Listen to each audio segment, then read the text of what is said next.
Oh. Yeah, that's what the fuck people hear when they open the stream. There's somebody groaning and then they fart. Mm-hmm. Well, I mean, that's pretty much Shags at his age every time he gets up now. So he's probably going to check his pants after this. You know what they say? Once that little 40, fart don't ever propels trust him a up a little bit. Yeah, don't trust a fart after 40, Shags. So you might want to go check your underwear. Just check. Mm-hmm. This stream sponsored, brought to you by Bad Dragon Dildos, apparently. And depends. And depends. And depends. And there's your dad joke. There you go. Let's go with that. Sure. Welcome, everybody. It's another Wednesday. I hope you enjoy the show. Let's get into it. Woo! Let's go. Uh-oh. Guess what day it is? Guess what day it is? Huh? Anybody? Julie, hey, guess what day it is? Oh, come on. I know you can hear me. Mike. What day is it, Mike? Leslie, guess what today is? It's hump day. Woo!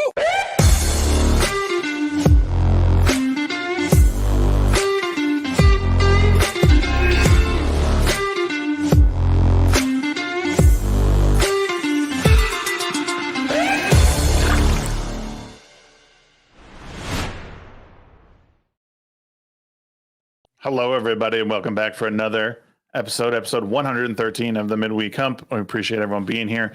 We almost, sorry for the delay. We almost had delayed a little bit more. Had a little disaster out in my not front yard, but in the front street. Some pipes broke. The city was going to come clean my pipes tonight, but I said, you know what? I'm a little sore from last night. I don't need that tonight. Maybe come back in the morning when I've had time to recoup. But I'm happy we're here with the three best friends that anyone has ever had. Four? What the fuck? Hey, wait a minute. Oh, no. I just want to let everybody know right now I made up like half that story for him. So. He did. I just love snatching away all of his little gravitas that comes off. Yeah, one shot of box wine. He just can't control himself. Holy shit. He's white girl wasted. You know, watch out for that mug of his. He's going to go wild here in a minute. Second to the last show. He's going to be like halfway, 30 minutes in. He's going to be taking his shirt off, like shaking his ass on stream. It's going to be bad. So everybody buckle in, hold on to your buckets. It's going to be wild. I think for the last show, we should get Shag's new tattoo on his face and have it be a bottle of Midweek Hump Ranch. I feel like I just got a tramp stamp. No, it's better than one on your face. I think at some point I will. I think maybe I'll make that my next tattoo. Oh my god, I was fucking tramp stamp ranch bottle. No, not tramp stamp, but definitely a Midweek Hump like bottle of ranch. Just can you imagine his boyfriend squirting his own ranch on Shax's ranch bottle tramp stamp? Jesus Christ. Woof. Holy shit. I was just saying. Welcome back to the Midweek Hump, everybody, where we take things and then we take them a little farther. No, man, he'll really enjoy that. Welcome back to the Midweek Hump, everybody. Man, this coffee tastes awful. Does it taste a little nutty? Anywho, guys, chat, what's going on? I see a lot of awesome faces. We got Gembone over there from over on Rumble. What's going on, man? Yeah, what's up, Gembone? Flatus Aspire. Flatus Aspire. Flatus Aspire, right? Yeah. Flatus Aspire, yep. Madhouse Retro Gaming is here. I was watching him play some Spider-Man Remastered last night in Discord. Wait, which Spider? Oh, the 2018. Yeah. That's a good game. McCracken, what's going on, dude? Good to see you, man. Good to see you. Metasteps in the house. What's up? King Deplorables, I need a safe space. This is not the place here. Not the place. You came to the wrong place, bro. We opened with a very bad cold. Yep. CJP, what's going on? Dan Vast will clean your pipes. I've heard as much. If he ever checks his DMs. Yeah. Come on, Dan. This fucking thing sucks. Those Brazilians will do anything for $20. So,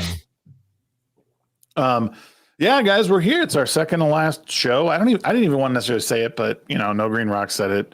What? No, I didn't. I didn't say Yes, shit. you did. Oh no, Jesse said it. Sorry, Jesse said the. Fucking trying to gaslight me on our second to last show. There, I said it. Now you can say it. Now he said it. Sheep, your turn. What? No, I was driving around working today, and I was just like, I was getting a little emotional. I'm not gonna lie. I was getting a little emotional about it being. I don't know. I don't know what it is.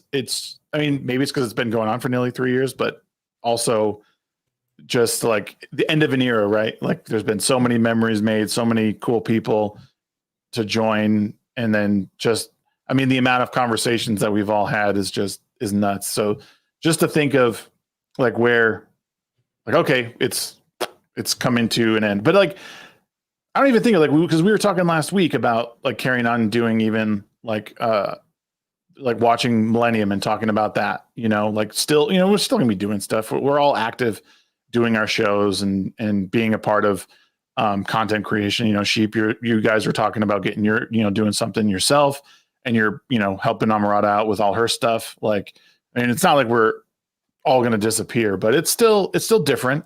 So I was find me on my shit and also on Amarada's shit. Yeah. But yeah, what have you guys been up to this week? What's been happening? Sheep, let's start with you today. Oh, well, I'm honored as the black. First in, the last black. out. First in line, you're damn right. I there hasn't been too Jesus, much I going just on. got that. I've been doing too much in the past week. That's like any different from the prior weeks. For those that know me, for those that don't, obviously I'm selling Ripperverse and Ripperverse accessories. Go pre-order Gooding. It's in its final few days for the pre-order campaign, and once the fulfillment starts, the chances of your book showing up after that fulfillment window, the chances of your book showing up before we even plan a spoiler stream or something like that, very slim. Go ahead and get those orders in. You got 4 different books you can choose from. You have a shirt, you have a poster.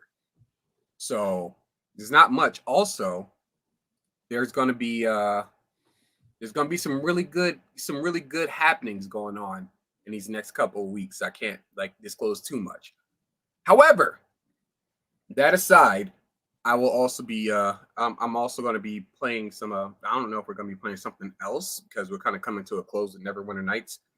But Amarada is going to be starting up probably 7 Days to Die again because they have new updates, including a bunch of new stuff. Probably Valheim as well, since the Ashlands are right there around the corner. And yeah, I really don't think I did too much this weekend. If I did, I don't remember. 5 days? No, not 5. What it says on the website. Oh, is it 5? What it says on the website. Oh, it must be Sunday. 5 days, 1 hour, fail. 4 minutes, and 54 seconds. It's Sunday. It's Sunday that it ends. I'm so fucked up. Thanks, public schools. The end of the week is always Saturday for me. But aside from that, not much. Been reading some mangas, been drawing, playing some. Oh, I've been playing this a little bit recently. Revisiting some old Advance Wars. Oh, cool. This game is so goddamn fun. If you like tactics and you like, simple art styles, this is your game. You start out just taking on this fake Russian dude. It's great. No. Oh yeah. Nice, dude. That's it. Cool. That's pretty much it. Read Buddy McGill. I'm just gonna be promoting shit until somebody else says something. Read Buddy McGill is by Mike Barron. It's really good. Really good. Also, I have some M&Ms here. Caramel cold brew. Now he's just looking around the room like, what else could I talk about? Amarada got this little truck. It's pretty cool. That's pretty dope. I made this cup of coffee. Go ahead. Nogreenrocks, my brother. Oh, from a Jewish mother. I've been very Jewish. I've been good. It's funny, and people are asking me, what's been going on. Unfortunately, very fortunately, I've had some new things come in. People want to do some collab projects. So look forward to that because I am very excited for it. And I'm always happy to help the community where I can. Hopefully, we'll see where this goes. And I have a really good guest. Uh, I think this week on the Legion show, we don't have a guest, but next week we'll have a pretty cool guest. So, and yeah, I'm very excited because tomorrow is a day I can take the time to learn the things I want to learn. So I'm looking forward to it. Nice, dude. Oh shit, sorry. You see, that's how you do an intro. Okay, nice, short and sweet. I love it. I love it. I gave a fuck. That's what all the girls tell him too. TheCommonNerd, what have you been up to, dude? What's been this? I had AC Pritchard on tonight, checking out his new comic of the Saga on Sunsets. That was just a great, honestly, we didn't even get a chance. We talked about his comic for a little while, but like a lot of it ended up leading into like just the whole general pop culture thing and the state of the comic book industry and all of that kind of stuff. So if you guys missed that, definitely go check out the replay of that. That's going to be really good later on tonight. Like when you're trying to fall asleep or something like that. That was a really good show. The guy's got a lot of great insight. Nitro. He's done a lot of music and he's done writing. And so Luke Stone did the artwork for his comic, and it's a 75-page book for like $25. Like, Damn. It's a really good freaking deal. Yeah, the hardcover is only $30. Yeah, it's really nice. And so that was a really good time. Just crossed 900 subscribers today during the live stream tonight again. For the second time. So if you haven't already, come subscribe to the new Common Nerds channel. I'll probably drop a link for that later.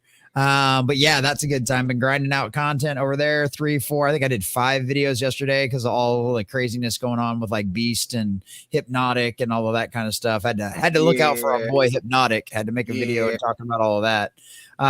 So yeah. So other than that, yeah, I got Corpus Christi Comic-Con coming up this weekend. I'll be doing all of that. So because of that, kicks off Friday. I'll be doing my $5 Thursdays instead of doing $5 Fridays. We'll be doing $5 Thursdays tomorrow. That's $3 Thursday. What are you doing? No, $5. No, I'm not doing math by 3 minutes. No, you bet your ass. Yeah, we're grifting for money to spend at Comic-Con.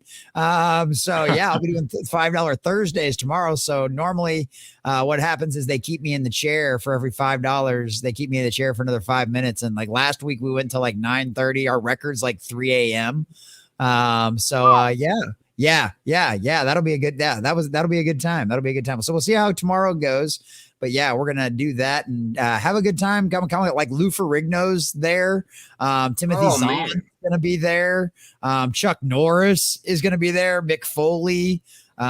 So yeah, a bunch of cool folks are gonna be there. Now, Mick Foley's lost his goddamn mind over the years. But, he has, which sucks. He still has a great legacy behind him. Yeah, because like Mankind and Dude Love and Cactus Jack and like, I mean, those are all iconic characters. Yeah, Socko. Let's go. When he got Vince McMahon, not the sock. You just love it because he pulls it right out of his crotch, dude. It's just like, it's gross. It's absolutely disgusting. So great. I miss that. I miss wrestling. Dude, that was some of the best. So yeah, so that should be fun this weekend. I'll be live streaming Saturday and Sunday, both for that. Be checking out all the cosplays, checking out all the cool vendors. We'll probably do some comic hunting as well. I like to find the cheap long boxes that are like 50 cents or $1 and dig through those. And so that'll be a good time and do all that kind of stuff. Yeah, absolutely. And I found some really cool stuff. So hopefully you can find an excuse to buy a couple of more short boxes and stick them on behind me on the bookshelf that's done. And now that the wall's painted, I got to put the bookshelf back over, but they'll all be there eventually. So that'll be a good time. I'm excited for that. I had to take the whole fam to that. We got press passes and all that kind of stuff and got all the kids tickets bought. And yeah, super excited for that this weekend. Love going to con. It's like nerd mecca. It's like coming home. It's coming home. It's great. It's funny because like that when I was in Denver, the beginning of this month, that's one of the things that there was a guy there who was like he worked there, and not worked at the convention, but he works in Denver. He runs like a kind of like a news company called the Denver Gazette, and he interviewed a couple of the Rippaverse employees, and that's one of the things that I had to point out when it comes to like conventions. Like convention scenes are one of my favorite places of all time. It's like you go and you meet people like face to face, not through like Discord or YouTube chat or something like that.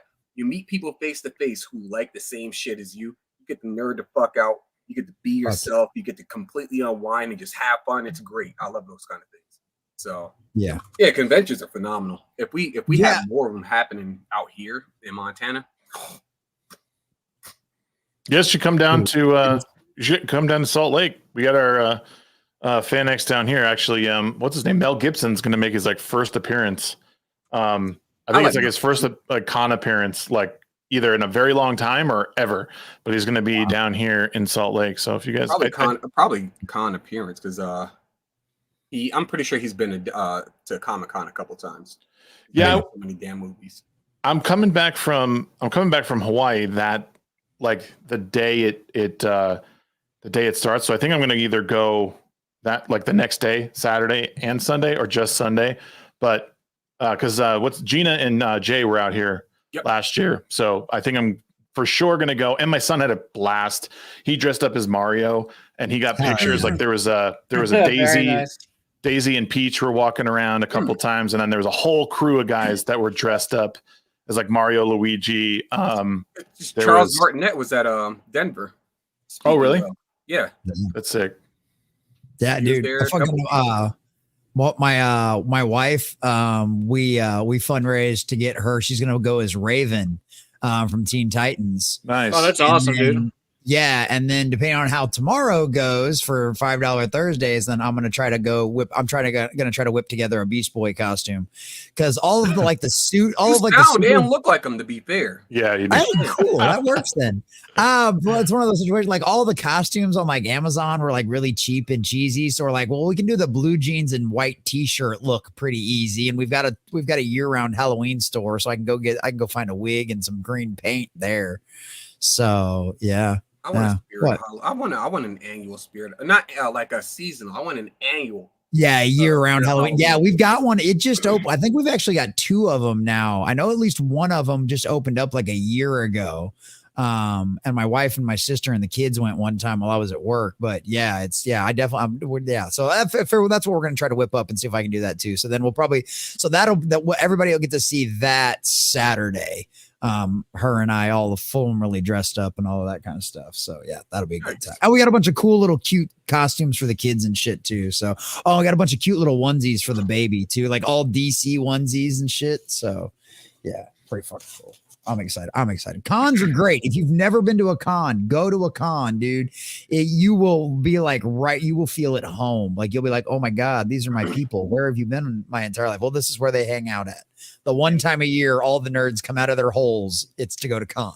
And if you don't find yourself that big a fan of crowds, hey, they got a lot of cool shit that you can, go ahead and pick up too. Like you'll see stuff that you're just like, oh, I never thought about that existing as a thing that I would want. I'll go ahead and throw some ducats down on that. Sure. I came across that Kaiju number 8 built like model kit that I put together by hand. Built it. I was like, bro, I need like 18 more of those. Hell yeah. See? 20 minutes later. Cons are great. Sorry. So you can tell who the normie is in the group. If you want to know what I've been up to, I have been just being super awesome everywhere on the internet. We don't care. I don't think the chat cares either. So first, chat doesn't give a shit either.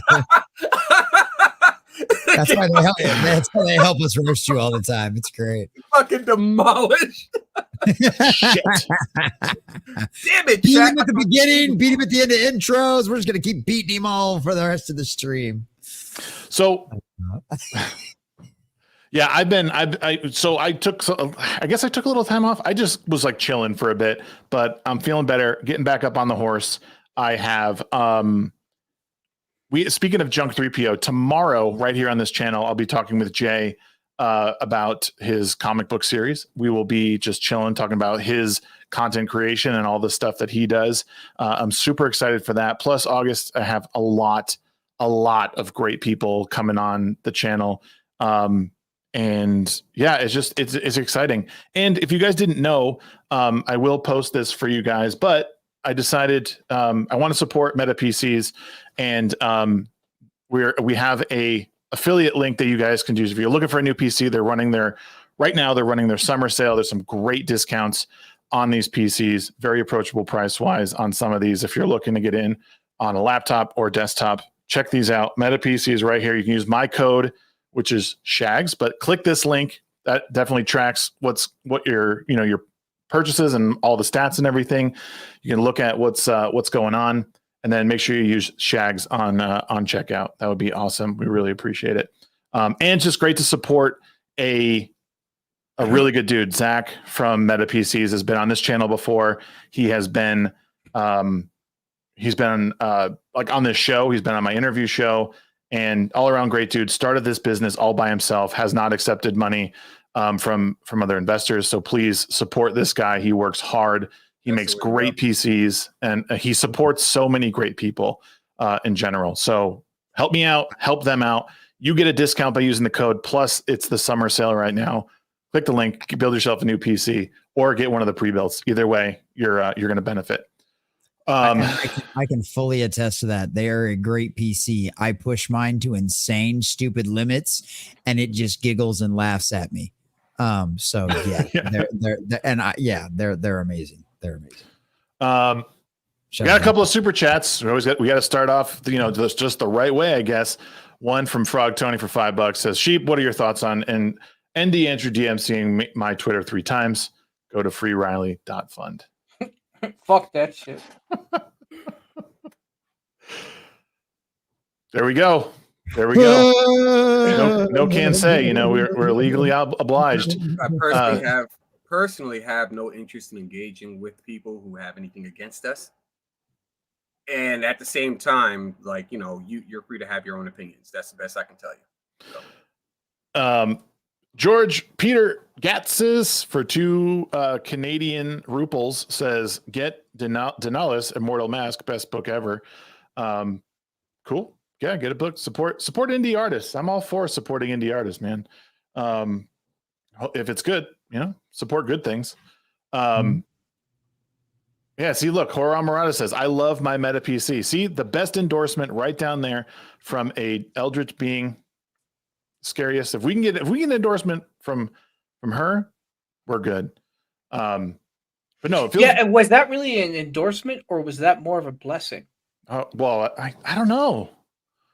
I mean, a blessing from an Eldritch God, that's kind of a hard. I mean, it's somewhere in the middle, right? Like, you got to be careful. Like, it could be really great. It could be bad. I don't know. That's probably why we have the summer discount.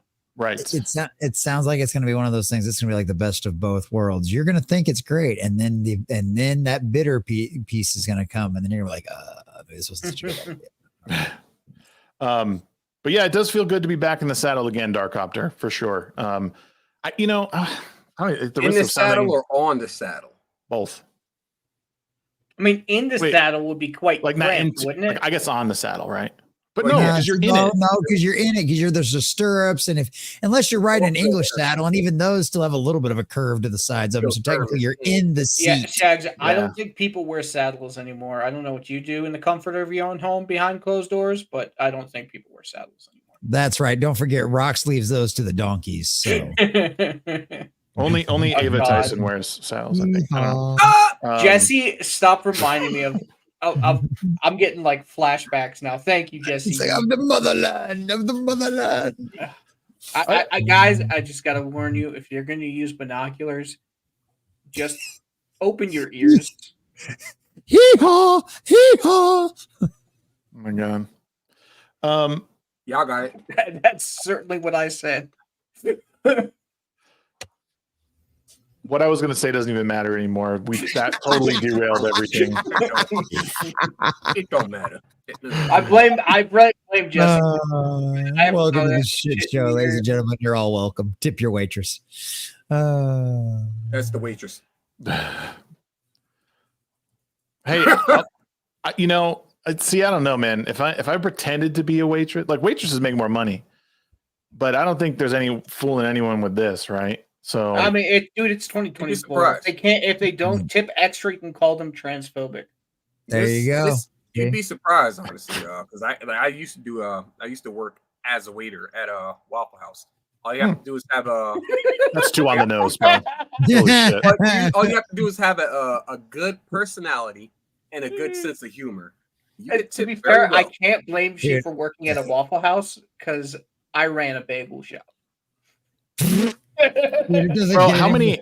This shit writes itself. The only thing that could have been more Jewish is if you actually ran a Jewish deli. Like that's the only thing that could have been more Jewish. No. There was no meat in the restaurant at all. I want to make that very clear.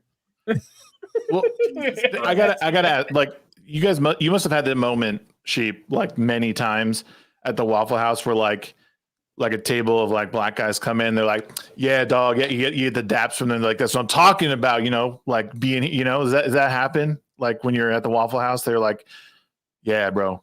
I don't know if that counts as racist or stereotyping, but I'm gonna answer it anyway. Yes. It happens. She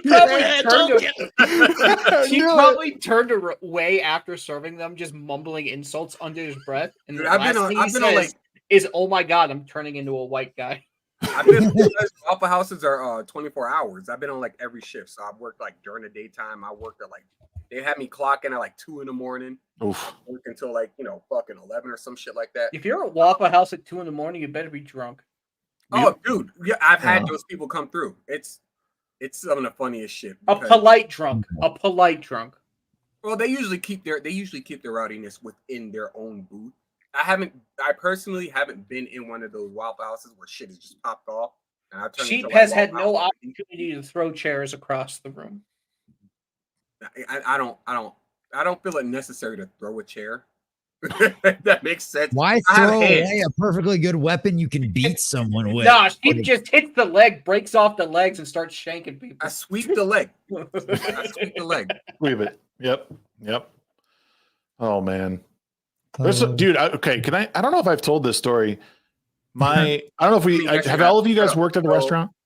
Yeah. I did tables for quite a while. Okay. I did work at a deli too, Jesse, if that makes you feel better. Oh, of course you did. Fuck, of course you did.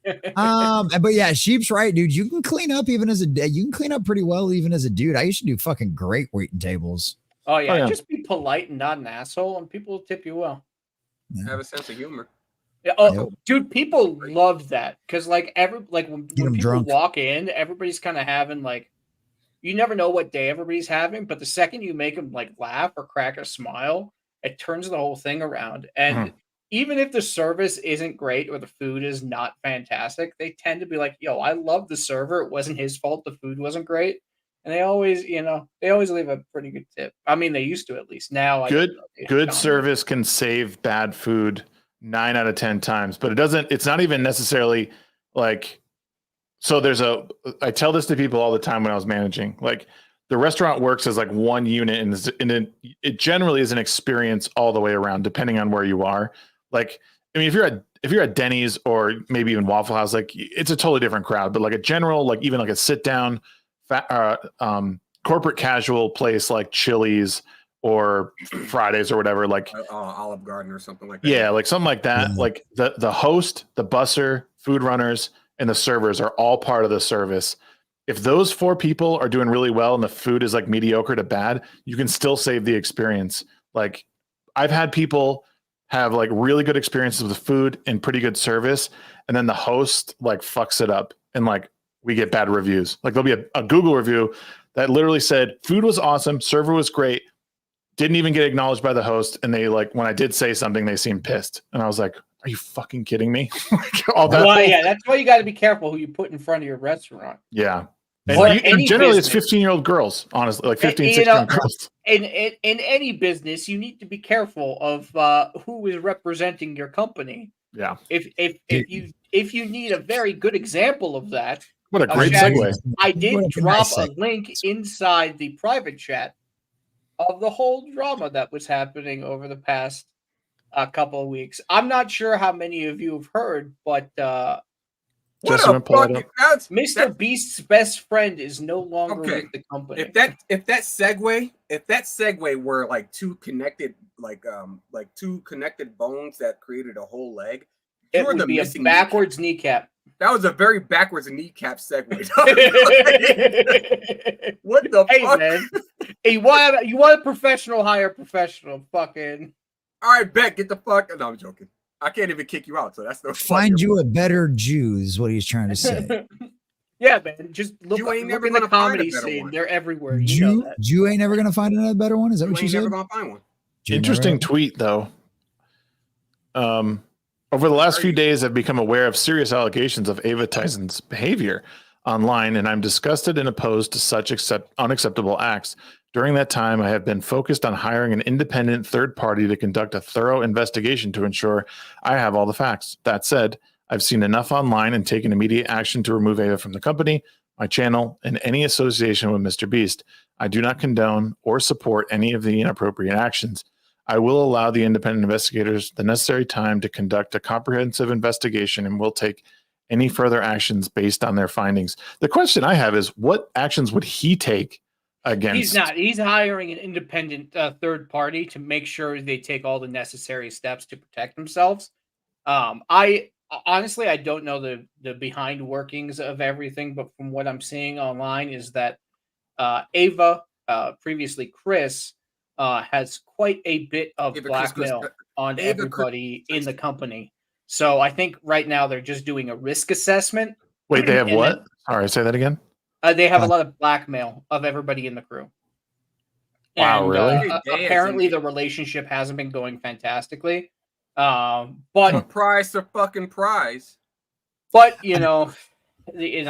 after this, I think the company they need to hire a third party in order to find out their risk points and stop all the crap. I don't think it's going to take down Mr. Beast, but it's certainly going to hit his reputation hard. Only because I'm seeing parents' reactions, not kids, but parents' reactions to all this are like, you know what? I'm not going to show my kid Mr. Beast anymore. Now we all know kids, right? They go sneak off in the corner, or they go to a friend's house and they go watch it anyway. But Mr. Beast's content is now kind of persona non grata in a lot of areas. Well, but his content isn't the issue. It's what she was doing. Well, I mean, the fact is, the supposed art was in one of the videos. Yep. Was it a poster in the background? Yeah. Yeah. So, I mean, you can make the argument, but I mean, well, 1 out of a million videos is not obviously is.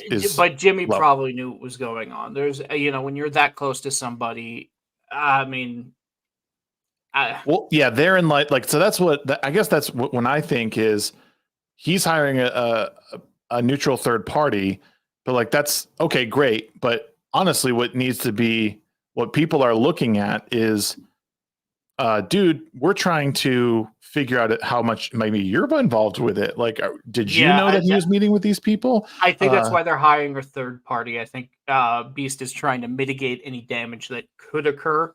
So he's opening everything up to them. So they need to go through the information first, because the internet's going to internet, and they're going to get all the information before, whenever they want. Mm-hmm. And they can either spread it out over a long period, or Mr. Beast can, put the kibosh on everything super quickly. Yeah, I mean, this is him running damage control for sure. Like, there's no doubt. Yep. I mean, this is it.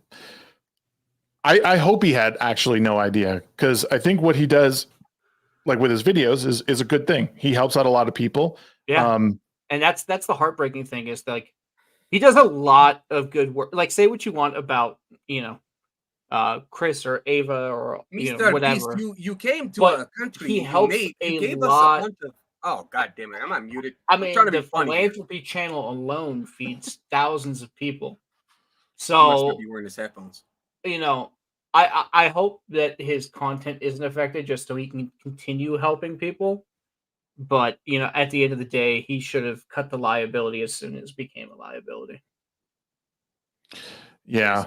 Oh, kind of hard for him not to know when so many others around him did, and that's all coming out now. Yeah, and that's the thing is like when you're running a company like that, you generally know what's going on because people are saying, "Hey, Yeah. it's." Everybody wants to snitch to the teacher.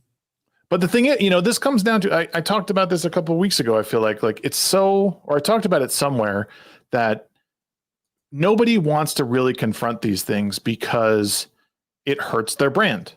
Like Mr. Beast is huge and he makes millions of dollars. Do you think he wants to give that up at all? No, he's gonna skate through. He's not gonna do the thing that now it would have probably made better sense if he came forward and just fired him when he found out about it, and then he just sort of goes away. But instead, now this stuff comes to the light, and he looks even dumber because he didn't, But this is one of those things where if wrongdoing is happening, like I feel like people are going to go about it the wrong way. It's like police need to be involved. It's not necessarily. Police should have been involved with the incident with Keemstar, if you ask me. Right. Keemstar is a Way better back in, man like, than what was that, a back in lot of people. 2017 or something? I'm sorry? Was that back in like 2017 when that shit went down? I'm not sure, but I know it was a recent problem. It was brought up again in Keemstar's DMs. But I mean, if you ask me, the police should have already been involved. But I and don't get me wrong. Listen, I feel I know people are probably going to hate on me a little bit, but like I do feel bad a little for Jimmy, just because it's a really close friend of his, and if he's just finding it out now, it must be heartbreaking for him, man. Yeah, that's totally. Yeah, no, I don't think that's a controversial thing to say. Like it totally sucks. Nobody ever wants to find out that they're like one of their closest friends or something like that has been like this very vile person. Creep. For the longest Right. time. A fucking creep. Yeah, no, I mean, that would break my heart if anything ever came of anyone I know, like through the internet or people I was working with. Like if I was working, like one of the people I do like real work with, if I all of a sudden came out, he gets arrested because, he had, lolly fucking shit on his computer. Like I'd be like, oh fuck, like, hey, it was a cool dude. Like he was always nice to me. Right. But the thing that's so hard right now is that, I mean, Ava, formerly Chris, like Tyson. Like it's this is the issue, right? Because it's a trans person, it's making way bigger news, and it's like, oh, everything's hyper focused on it, and it involves a kid, right? Like it's just everything is even worse because of it all. Well, people are giving the transphobia argument, and right. But the thing is, right now, everybody, no matter what, like where you stand on that kind of stuff, everybody is like, yeah, this is wrong, dude. I think what the shit that kind of pisses me off about these kinds of situations in general are when what's going on, Devastator, is when people put hyper focus on the wrong points. It just kind of like yeah, it kind of like emphasizes what how people basically lost the thread in that, like there are legitimate trans people out there who don't deserve this kind of like backlash because Ava Chris Tyson decided out of nowhere, you know what, I'm gonna stop giving a fuck about my family as much as I normally do, focus on me and turn myself into a woman for some reason. And now this shit comes out and people, and like, there are a lot of trans people out there like, well, they set this back 100 years, and it's like, you're worried about you as opposed to these kids. Right. I mean, the going theory right now, from what I've seen, is basically when Nick Merckx dropped his thing and the community went after him, then the doctor disrespect stuff happened, and now this is happening. So a lot of people are being like, well, it just seems like a war in between. They can't keep that same energy. Yeah, those different groups. And to be honest with you, I don't know about that, but I'm certain they are spreading the information around and swimming in it. So I still sit in the camp that without actual physical or actual evidence coming out to light, Doc still did nothing wrong. Like, I haven't seen anything to prove that he did anything outside of infidelity. I mean, He certainly admitted to that. compared to what Chris or Ava did, it was It's nothing. it's like it's like scratching the very tip of the iceberg. Apparently, as far as what Doc did, that's what I'm seeing. Like, Well, there's nothing out there for Doc, but we got like mountains of evidence on whatever the fuck Ava Chris Tyson. And there's a lot more to come out too. Apparently, more to come out. there's like, I think they're gonna have I think that's why he hired an outside party, because he wants to stop it before this becomes an absolute wildfire. But at this point, I think Too late. I think people who want the views, who want the attention, it's already too late for that, because they probably already have the information. They're already working on videos, and if anything is removed, it gives them another excuse to make a video saying, "Look at these people; they're trying to hide." So I think they're in a very difficult position, to be honest with you.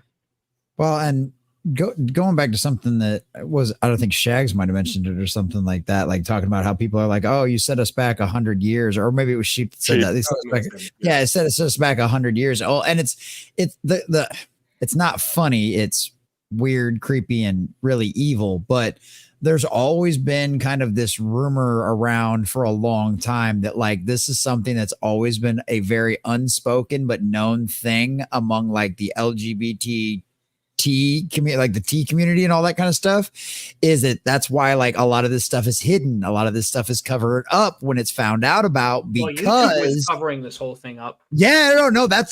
That's what the video I dropped about Hypnotic and all that stuff yesterday was exactly what it was about. Was like the thumbnail is you can't talk about this, because they pulled Hypnotic stream after he was done talking about this kind of stuff. And that's the problem with it, right? They have more fear of it damaging their quote unquote movement than they do about all of the kids out there that they're going to hurt and permanently damage and scar for the rest of their lives, because the movement is what matters, and they will sacrifice anyone and anything for that, including your children in the process.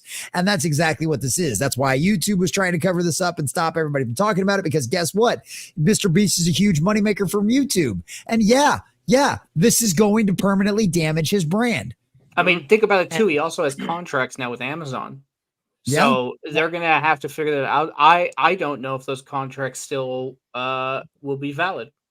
Well, I mean, that's always the thing about it too, because there's morality clauses into all of these contracts, and that gives them basically an out for any of this kind of stuff that gets out in the public and everything else. And there was like somebody else brought up earlier about, well, if Mr. Beast would have said something about this and came out first. And that's the problem with this. He's reacting now because the internet sleuths are the ones that had to dig all this shit up.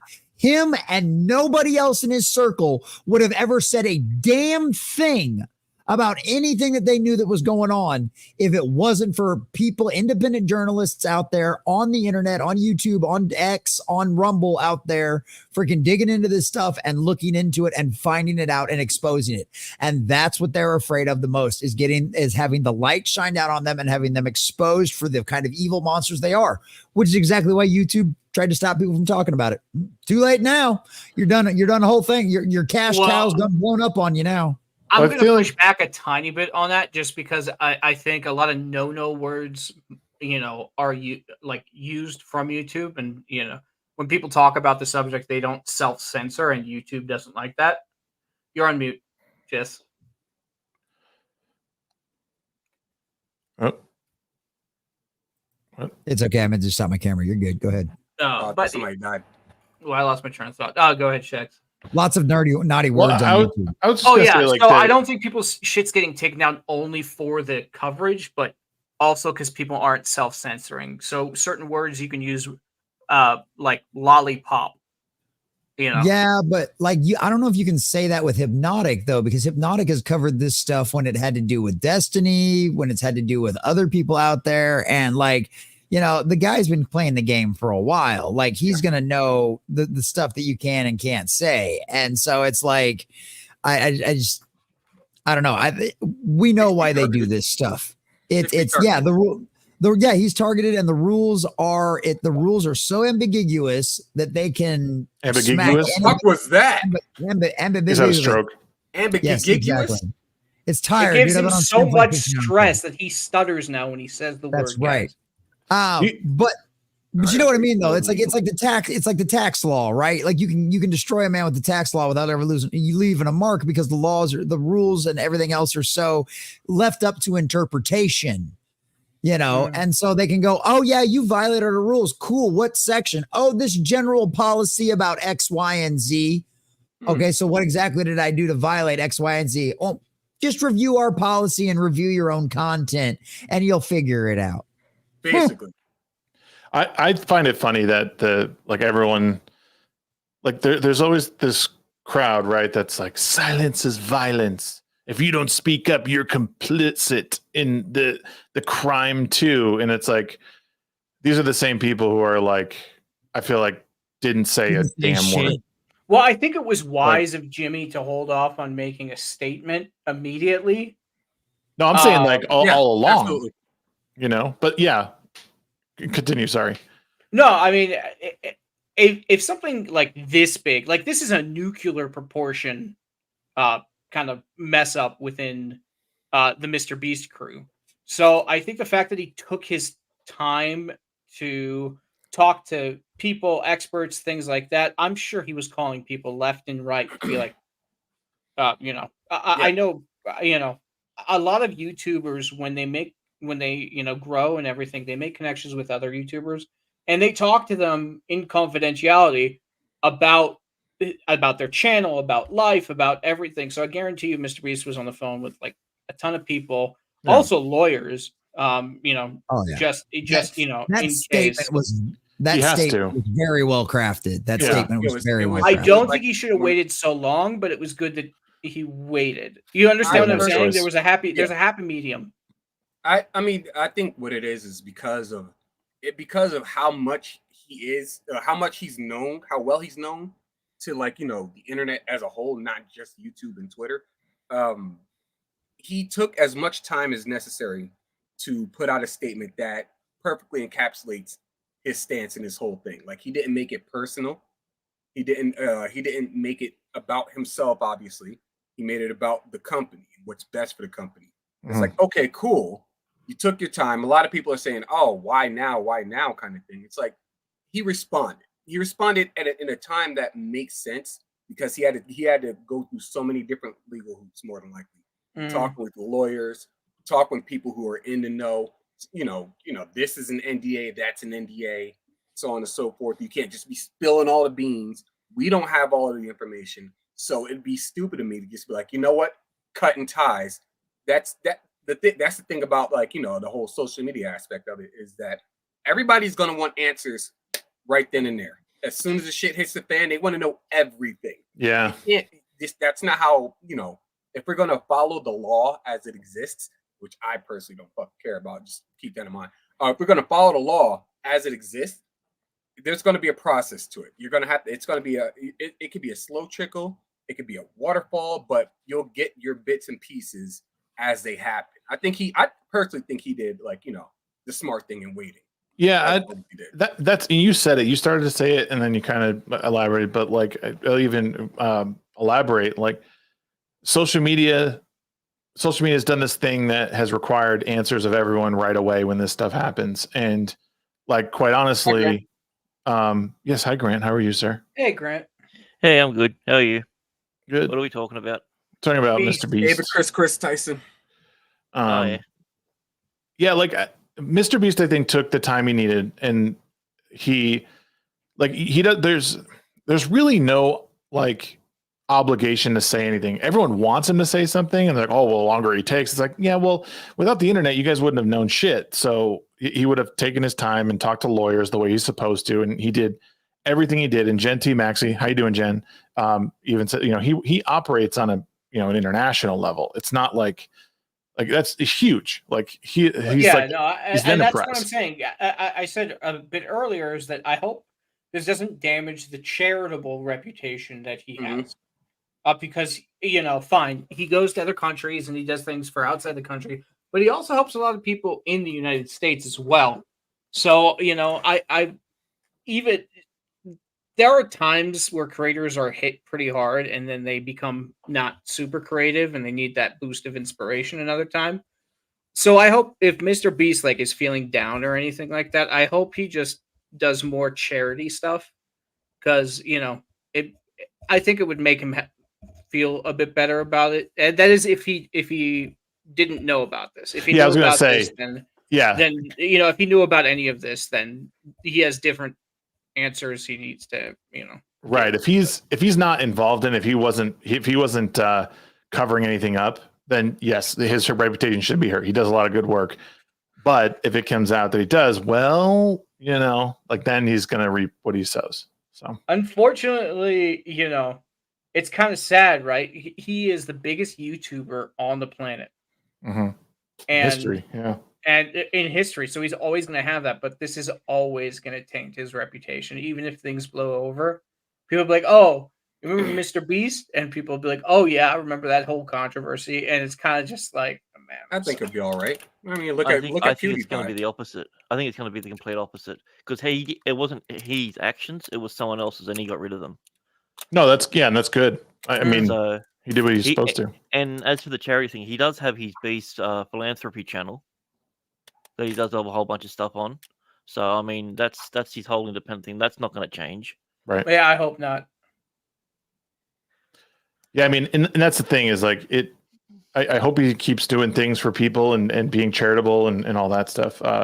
It's good. It's good practice. But I mean, just how by nature of how the internet works, as of right now, I hope nobody judges Jimmy. That's what everyone's calling him. That's his name. I didn't even know that was his name. James. Everyone's I hope no one's judging him now necessarily. I hope people just he's not involved as far as we know. And until it comes out and there's hard evidence that he was covering something up, there's no reason to run him through the mud. Someone's doing something, you go after them, not the person who is adjacent. I mean, the guy that's running $1 billion company, he shouldn't need to know what's going on in someone's Discord. Yeah, that's true. Right. He has other shit to worry about. Yeah. Oh, how you been, Grant? How's your week been going? Oh yeah, about that. A bit more. Oh shit. I'm sorry. Can you translate that into it was English? In English Okay. Yeah, it's had its ups and downs, but it's I'm happy to be here. Well, we're happy to have just so you guys know, oi means get fucked. So. Let's get fucked. Stop asking me questions about my personal life. Whose fucking business is it of yours, Dan? Shag, goddamn nosy. No, I used to, Drama, Jesus, like some old maid with nothing better to do. I mean, with the beard, man, all you gotta do is trim it. You look like Keemstar, and what are you, a cough? I don't look like Keemstar. You take that back. You look like one of those feds going on those marches. Yeah, with his fancy Rolex and his polo and his khaki shorts. Yeah, typical working class. Typical working class. Jesse, I threw a link in the private chat if you want to pull it up. I don't know if you guys heard. No, we haven't. Well, everyone heard. Computers went down all around the world in every industry because Windows. Most of those companies use a company called CloudStrike to antivirus, and they pushed an update that basically blue screened just bricked a bunch of PCs. And Shags, they fixed it completely. Everybody's getting $10 grub cards. $10 Uber Eats gift cards. I'm sorry, you cheap motherfuckers. I wonder how many cards they're gonna have to send out. That's probably why it's $10. Uber the best part isn't worldwide. That's the thing. Uber Eats isn't worldwide. Oh, it's not. That's true. No. Yeah, it's not. He's gonna go to Africa, give him the Uber Eats card, and they're just gonna bite it and be like, "This isn't food, you fucker." Well, you know what's funny about this too? The funniest thing I heard about all of this was American Airlines was the only one not affected, and it's because they haven't updated their software since the 90s or some shit. 1992, because they've been refusing to update it. Yeah, and it's hey, if it ain't broke, don't fix it. There you go. Yeah, so I thought, It's this is a pretty scary. serious thing that happened. Like they had to from what I understand, they had to go to individual, it wasn't something they just push an update back to it. Like they No, had to you have go to to each go into the individual. files and go into safe mode and delete a certain file for Yep. it to go back up and everything. Yeah. So So this the was a problem is pretty. you can still do safe mode with networking with a lot of these things. So it makes me wonder what this was a smokescreen for, whether deliberately or indeliberately. There definitely would have been some shenanigans going on for sure. All I know is a bunch of Dominion machines went down. Yeah. Make Yeah. of that Isn't what that you will. Watching 5 minutes, this stream's gonna get taken down. Well, I mean, Oh, I said nothing. What's That's a what's the fact. Shagsworth channel? I've never heard of that channel before. What do you mean? Who's the Shagsworth? That's not Shagsworth, no. mine. Not a Shagsworth. clue. He never No. existed. Never. I'm glad it ain't my channel. I don't even put shit on my channel anymore, but I'm glad it ain't mine. Oh man. All I know is that I disavow everything that happens on the midweek hump. I am not associated. After next week, I am not associated with the midweek hump. See, the thing that was actually, I think, the most terrifying for this was that hospitals were Yeah. hit. And I'm sure, there are a lot of competent doctors and nurses and things like that out there, but there certainly aren't enough. And I don't know how this affected, people who are permanently on life support. And that I'm sure they have separate systems, but you get what I'm saying. There are certain systems that they need to run these machines.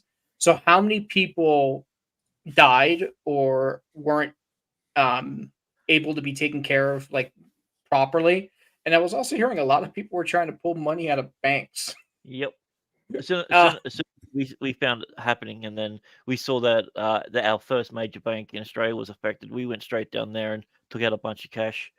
The next You day want to when we went crash the shopping, system? That's a great way to freaking do fuck it. it. Welcome. Yeah, well, I've got to eat and feed my family the next day, and we had to go shopping. So, and there I was plenty did it of because people. my family is hungry. Yeah, that's all right. That's the same reason I steal cigars. Kids love cigars. Exactly. Oh, yeah, they do. Hell yeah, they do. But yeah, even when we went shopping, there were still people that were having issues with it, and that was the next day with it. That they couldn't do it. They had to use multiple credit cards and everything that weren't affiliated with the two big banks. Yeah, a lot of people's credit cards were just flat out not even working. What I thought of immediately was this is one of the reasons that people need to be prepared. One reason why monopolies suck. This one company basically takes care of most of these industries, and it goes down, causes it to go down, and then you're kind of fucked. And then it leads into how people are how prepared are people if the grid goes down? We're not prepared at all. In that sense, it's less monopoly, more centralization in this situation. Right. Yeah. Both are bad, but it's mostly centralization. If one system goes down, that's your entire fucking. That's a lot of people's setups. It's pretty fucking stupid in my opinion. Well, and that's also the problem with all of these, everybody basing everything off of Microsoft systems too, because CrowdStrike even said that all of their stuff's based off of Microsoft systems, and that's why all of this affected so many people. Because I think freaking Delta is looking at having to pay because it took Delta 3 days to get this stuff straight. Those videos were horrible, man. So I mean, for a week. You're talking.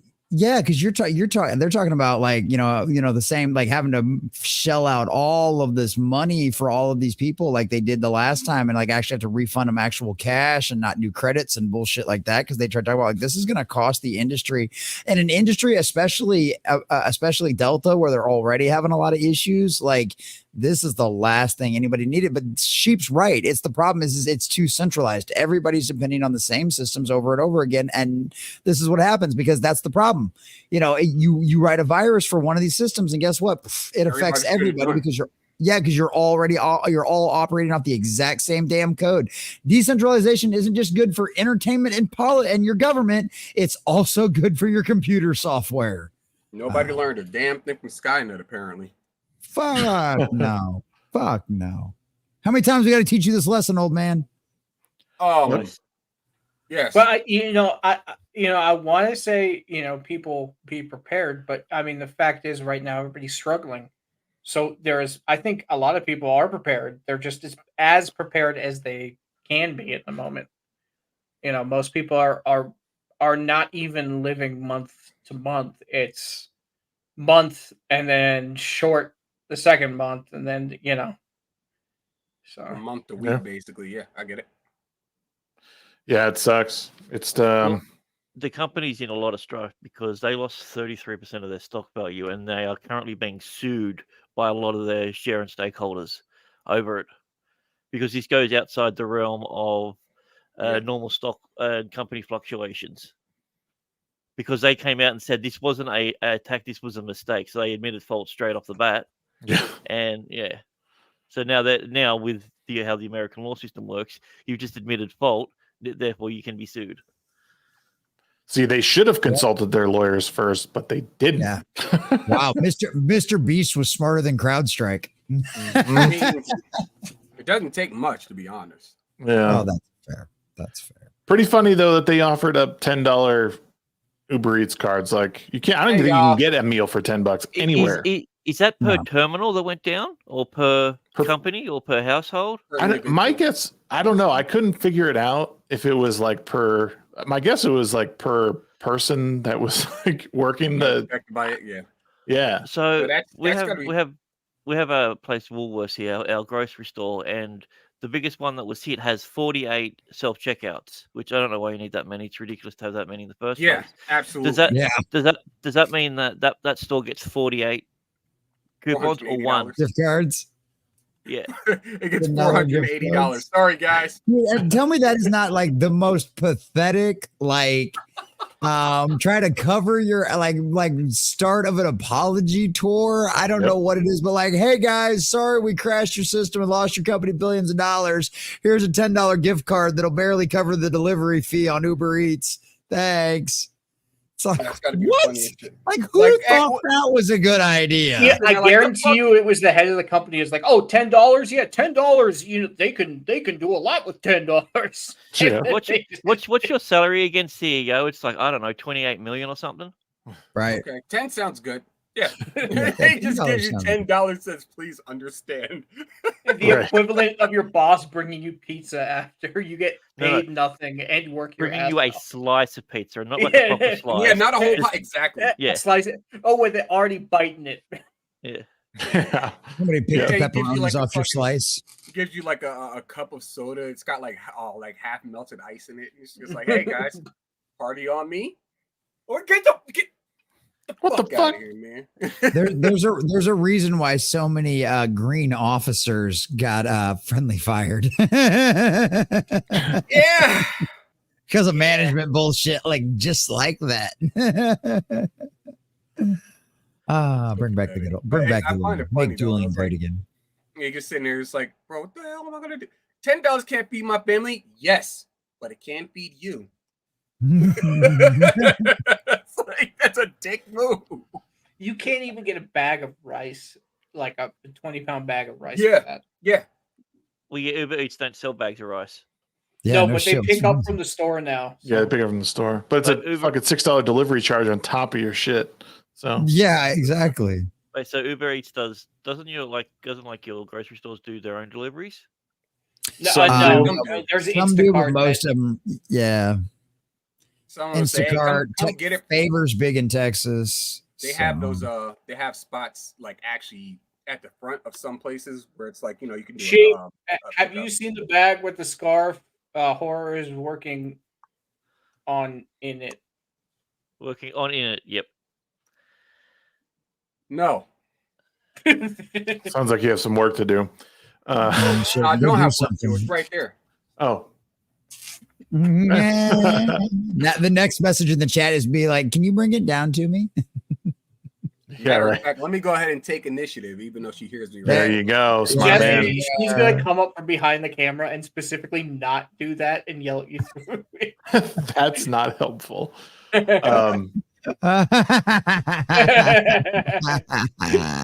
So a lot of Oh, interesting developments with I don't know. I don't know if this was announced. Did we talk about this last week, or I don't even remember when it was done? Biden's dropped out of the race. Who? that happened Sunday. It did happen Sunday. Okay. That happened Wow, Sunday. this is a really long link, but I wanted to put. But Oh, yeah, so let me see. he dropped out and nominated Kamala. No, he did not nominate. Did he didn't nominate nominate. anybody? No. Yeah, he didn't He- no, nominate. He he- did not. He did He not nominate endorsed one. her. No, because Oh, you he have to endorsed. you have to officially endorse, and a tweet is not an official endorsement, anything like that. If you're going to endorse someone, you have to do it the proper way. There is a Yeah. proper chain of command, and then what happens is it's supposed to go back to the voters, to the 14 million people who voted for it for another vote. But they deliberately pushed it to the point where it was the one that there's a small time limit, and when you hit that time limit, then the rules are a bit wibbly wobbly. The day that was too long enough, he was gone. And if people are talking about an insurrection or a coup, this is blatant. I don't get why people are all freaking cheering for it. I wouldn't vote for the guy, but Because they're that's absolutely stupid. fucking disgusting. Yeah. Well, welcome to the Democratic Party, Bubba. We still don't know who won the Iowa caucus, and that was almost 4 years ago. Well, it was over 4 years nowadays, because they screw with their own rules so bad that none of their delegates even They're know a how to do private it. company. I hear they can do their own rules. Oh, But yeah, I mean, it's- is it not typical of a Democrat to abort something before its full term? Jesus It's Christ. very, very. Woo! I love it. accurate, I mean, accurate, the my name- friend. the name of Accurate. the name of the game is I win. Yes. the game they're I playing. win. But that's Because I win. every time different cards say he still wins. Well, and it's so funny that they throw Kamala up there without any ability for anybody to actually vote on her, because why? Oh, that's right. She lost in the very first round of her not only did she own lose, primary. Not Yeah, only Tulsi- did she lose, Tulsi Oh, slapped yeah, the leg Tulsi on her. Smoked not her. only did she lose, she got bodied by everybody else that was on the Tulsi list, Gabbard, absolutely, including Tulsi, who destroyed got her. like almost no votes. Yeah. Right. Pelosi, Vita. Yeah. Like, Yeah, I mean, this literally is a woman who has only gotten ahead in life because of her golden knee pads. gotten ahead in life So- because of the head in life. Damn. I mean, I Brutal. wasn't trying to be that on the nose with it. I was. but, She sucks. All right, I'm done. that's where she likes it, on the nose. Skeet. Yeah. Ask Montel Williams. What's up? I was about to So say, yeah, that's bringing what it I'm back do to it. civil, Willie bring it Brown. back What's to going like on, brother? civil conversation. saying. It's always been civil. What do The you mean? show's named Midweek Hump. What are you talking about? We've always been Uh, civil. But I mean, you guys have been seeing this though, like all around the internet and outside. People are like, "I don't care. I'm going to vote for it because Orange Man bad." Yeah, it's You vote should blue no you matter should see who, the every news time. over here. They're acting like they're doing these stories about how she come from a poor family. Her mother developed basically the cure for breast cancer and everything. And she has the safest border in 30 years, blah blah. And she ran the prison system to the point where it was. I'm just like, oh my god, this is like literally the opposite of everything. But everyone It's here is literally just all fucking lies. lapping it up. I mean, to be fair, it is Dude. Australia, so it would make sense. I Well, it's- fucking hate politics. That's where I am. But Well- dude, it's like she literally kept people past their sentences just to use them as slave labor. Yeah, for Right, slave like- labor. Yeah, like was claimed she was totally in favor of cannabis, but had the highest rate of Highest rate of prosecution for incarceration, yeah. cannabis of any DA ever, any DA ever out there. Like literally grew up with a silver spoon in her mouth, married a very nice rich white dude after literally banging her way to the Attorney General of California. Like this woman is dumb as a box of rocks, literally tells you how awesome buses are because they're big and yellow and the wheels First go off- around on them. first I off, mean, what What you are need we to know talking about What you here? need to know about AI is that it's 2 letters. Like, come on, how is that not? How is that not the speed? Like, what's, Dude, what's the it- quote that Quarterblack always goes? He goes, "Space." Yeah. Space. Where's It's like- quarterback? Is he it's like listening? He's It's in like LA. a chick from IT, but in real life, when she didn't know what IT was, and she's Yeah. in charge of it. It's ridiculous. Fact of the matter is IT, you know, it's it. she oversaw the and- prosecution of the two journalists that broke the story about how Planned Parenthood was selling dead body parts. They got raided and prosecuted and got put into jail. Absolutely ridiculous. And then to top it all off, 90% of the people that she put in those prisons, Trump let go early. To stop that sort of shit happening. Yet he's the racist. He's the bigot. Oh, bro, Trump has Well, secured the black vote ever since the attempt. I think walking out to 50 cents definitely did a lot. I think. Yeah, dude. Yeah, That is the gangster. most gangster shit I ever seen.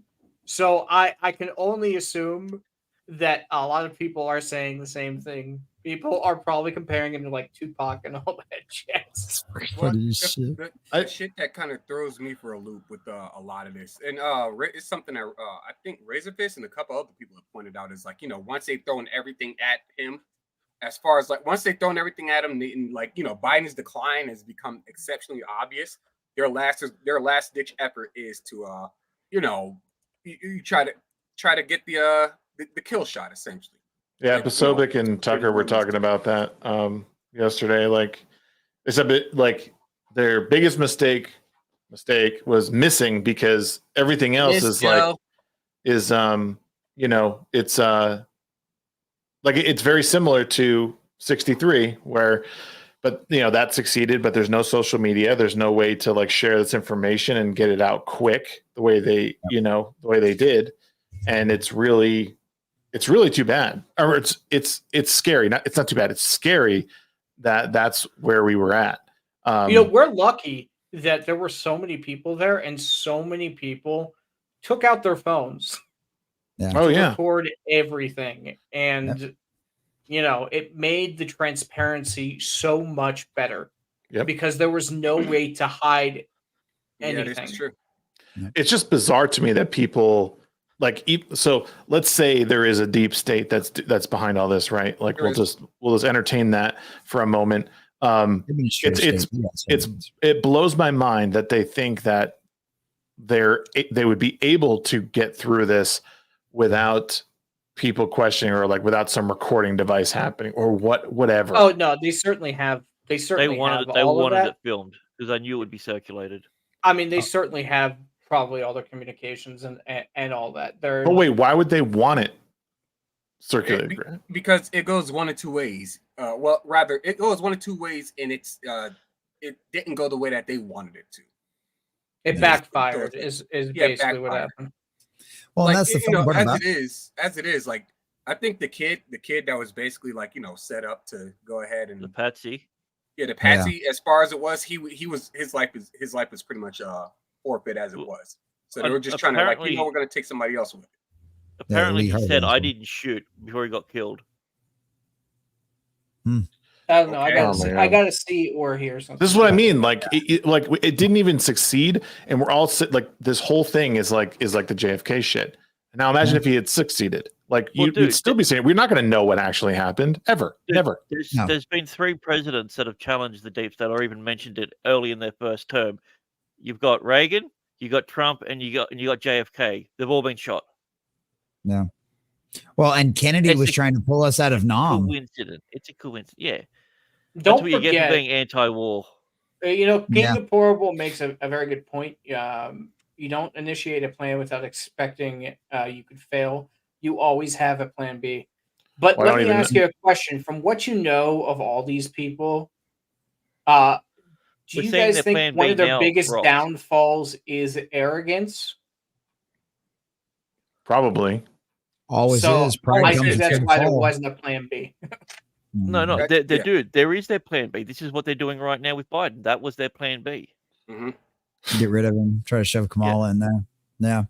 Yeah, and that's what's funny about that too is like you said, like you said earlier, Shags, the biggest mistake they made was missing, because like as soon as like I was out here building my freaking bookshelf, my wife texted me and told me what happened, and I was like, well, all they've done is secure him in the election. Yeah, that's what I said too. I turned to my wife. I was like, they just elected him.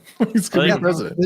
I think that's a dumb take, because it makes people who are going to vote for him take the foot off the accelerator a bit. I think you should be more gung-ho trying to get. Yeah, I think everybody should still remember it's not won yet.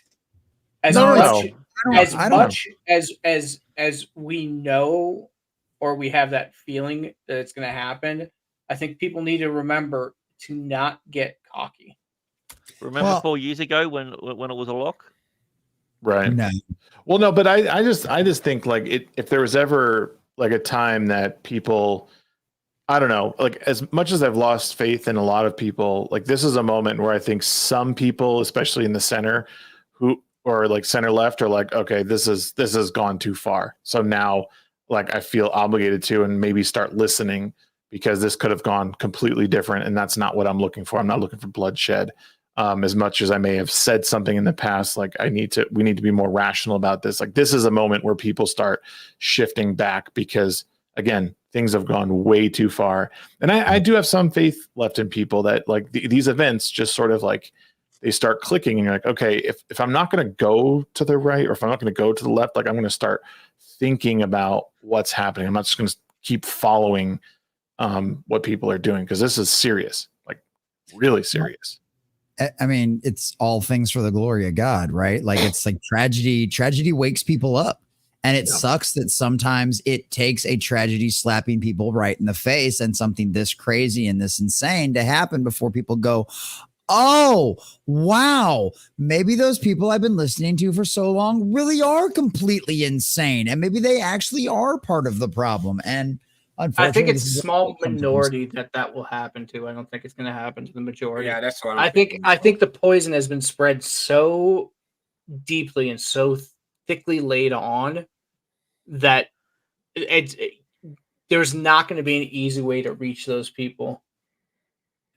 Well, there's some people you're never going to reach, right? There's some people you're never going to wake up, dust your sandals off and move on, right? Like there's at some point, there's some people you're never going to save. But like Shags was talking about, those people that we're still kind of in the middle or even like middle left, Flyover people. like, yeah, well, not even, no, not those. No, trust me, those people are all on a lock for Trump since the beginning.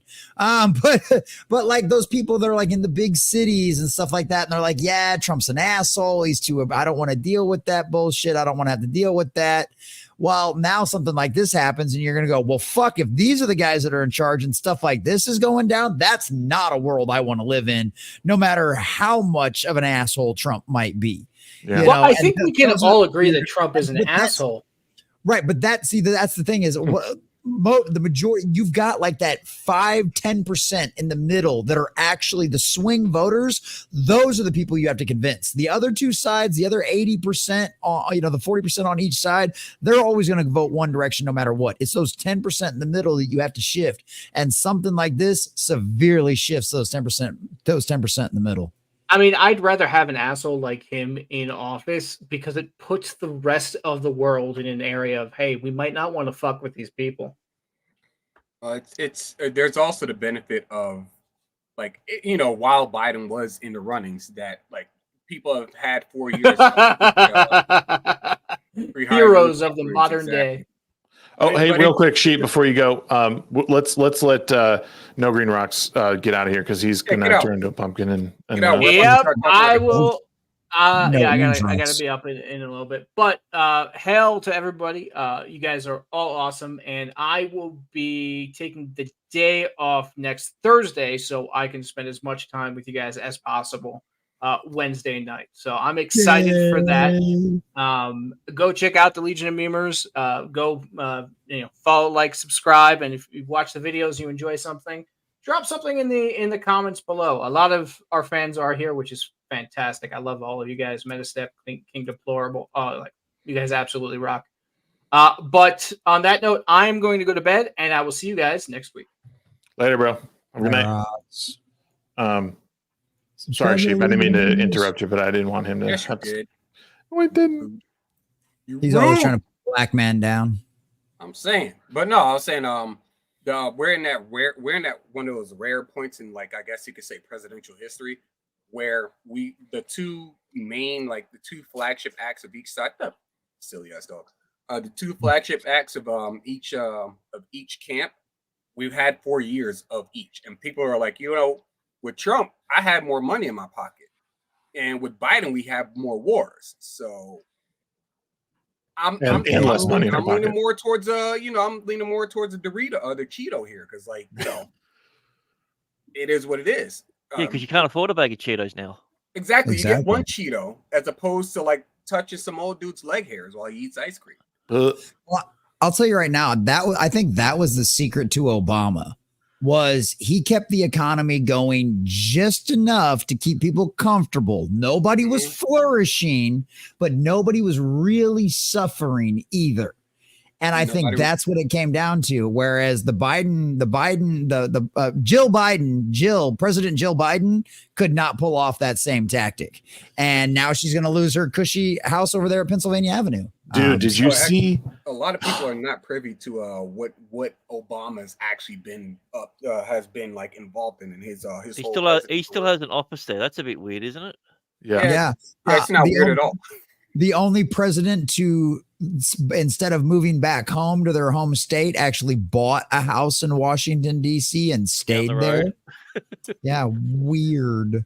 Did you guys see the video of Biden mistaking, I think it was like a reporter or some woman for Jill, and then like Jill like runs over to him and was like, "That's not me," and he's like, "Oh," and Whoopsie. like, bro, it's like, I wish you could see Jill's face, because I'm sure she was like, "What the fuck?" You know, it was so embarrassing to watch, because it was, I mean, he's 5 feet away from this person, 4 feet away from this person. This is what happens when you clone a clone and then you keep cloning that clone. It's like a photocopy of a photocopy of a photocopy. Exactly. Multiplicity. Yeah. It just gets worse and worse. Mm-hmm. Well, and it's so funny because go ahead. Oh, I was going to say she thought she was going to be, because I don't remember the name of the woman's name now, but she thought she was going to be Woodrow Wilson's wife. She thought she was going to be able to run the show from behind the scenes and just keep on running his ass until you finally had to get him out. And the problem was he was so bad, and you can't hide that shit anymore. He's got to debate. He's got to be out in front of cameras. It gets recorded. You can't buy off the press. You know, you couldn't buy off your own party this time either. You know, so yeah. We're at now. Sorry, Sheep. No, you good. I was just gonna it was just gonna be more of a side note thing. Like I hate the press secretaries that have been under Biden's oh god his run. I hate I miss Psaki now. Like I kind of miss Jen Psaki, because you could at least clown on her for being like, female character. At least she was a redhead. I'm like, okay, I can at least get behind that. What's her name? But like everything else, she was Netflixed. Whatever her name is, she was Netflix. What's her name? Something Claude Pierre. Yeah, whatever her name is. Jean-Claude Pierre. Yeah, the woman who literally doesn't know jack diddly shit about anything. She knows absolutely nothing. It shit was funny as hell her first couple weeks in, because like her face, it almost looked like she was on a verge of tears, and now she comes off as like she's worse than Jen Psaki in ways. She's condescending now. She's very condescending, and it's almost like she's going off script with a lot of these responses. Almost like, well, I mean, I'm up here and you're not, kind of thing. Like, bitch, I will slap you off the podium. What do you mean? Isn't it interesting though? Like, so was it it was so Trump's press secretaries were who? Was it the turncoat at the beginning, the fella, what's his name? Yeah. It wasn't Spencer. Yeah. But then we had Sarah Huckabee. Yeah, Sarah Huckabee. Sarah Huckabee was one of them. Sarah Huckabee was pretty good, and that last chick, I can't remember her name. Oh, Kelly McEnany. McEnany was a fucking savage, dude. Yeah, and Huckabee is now like a governor, isn't she? Well, she's the governor of Arkansas. She took her dad's old job. Yep, and then from that woke ass governor where they had in Arkansas that was like trying to stop the transing of kids and shit. Spicer. He was trying to allow it. Yeah, Spicer, that's what it was. Yeah, Sean Stephanie. Spicer. I don't remember Grisham, but like Huckabee, Sanders, and McEnany were like really good picks and like did really well. I don't remember Stephanie Grisham, but like I feel like he had a pretty good track record for picking like those people. Where Biden's like, these two are just awful. Psaki Spicer was terrible. Yeah, no, that's what I mean. Spicer was bad, but and then he immediately, once he left, did all the tours of all the bloody like The View and all the left shows and using everything. And they cheered him. I'm just like, Oh yeah. Of course. I remember the same episode of they got George Bush out there, and he got a standing ovation. I'm just like, you. I Well, I remember mean, everyone hating him, This and now you're talking about the same people that had I can't remember her name on the show, and the one retarded chick is like, a black Republican is an oxymoron. It's like, that's your fucking talking point. Yeah. That's racist as shit. That's Yeah, racist it as says shit. if you're any That's sort of what- minority, you shouldn't be a Republican. yeah, basically Oh, what dude. what Yeah. you're saying. And it's like, it's just, that shit irritates me so much too, because if you poll any minority by the issue, whether it be black or Hispanic, they always poll conservative on the issues. They can, traditional, whatever you want to call it. Like, I hate the fact that all of those words have been so politicized. Traditional. You know, in traditional views, because guess what? The majority of them grew up in the church. Like, how many black guys do you know with that crazy grandma that drug everybody's ass to church every single Sunday, no matter what, whether she had to beat you with her shoe or not? Yeah, sheep right there, right? Same thing. Like, there's so many Mexican grandmas that, like, the gangsters are scared of their priests because of grandma. Okay, there's a reason why they all wear crucifixes and shit like that. You know, so it's these idiots that, as usual, they think they know better than all of us dummies down here. And so they know what's best for you. Oh, well, you're just a dumb minority. You're uneducated. You lived in the ghetto. You lived in the hood, yada, yada, yada. We know what's best for you. Just listen to us and vote our direction, and we'll make your life better. Yeah. How's that worked for like the last 70 or 80 years? Yeah. Yeah. Y'all the ones that did it. What the fuck? Yeah, exactly. Hold on. Abuela's got them ninja moves with them chanclas. Yeah. Yeah, you know it, For Soul real. Assassin. Here's- Around the corner from the other room, that thing will twist, it will spin, it will come around like a boomerang and whack you in the back of the head. Right, you'll feel the shit hit you in the back of the head, and then you'll hear it coming. That's how the thing works. It's like the stealth, it's like the B-2, the stealth bomber. You're already dead before you can finally hear the thing fly over the top of you. I think, you know, yeah, Latinos are taught to respect their grandparents. I think it's just because I feel like the Latinos just like, they understand that like spanking is that's just part of growing up. There is no like, oh, no child abuse. It's like, no, you're getting your ass handed it's to like, you. It's like when you take your thumb up in front of an Asian person and they wince. Yeah.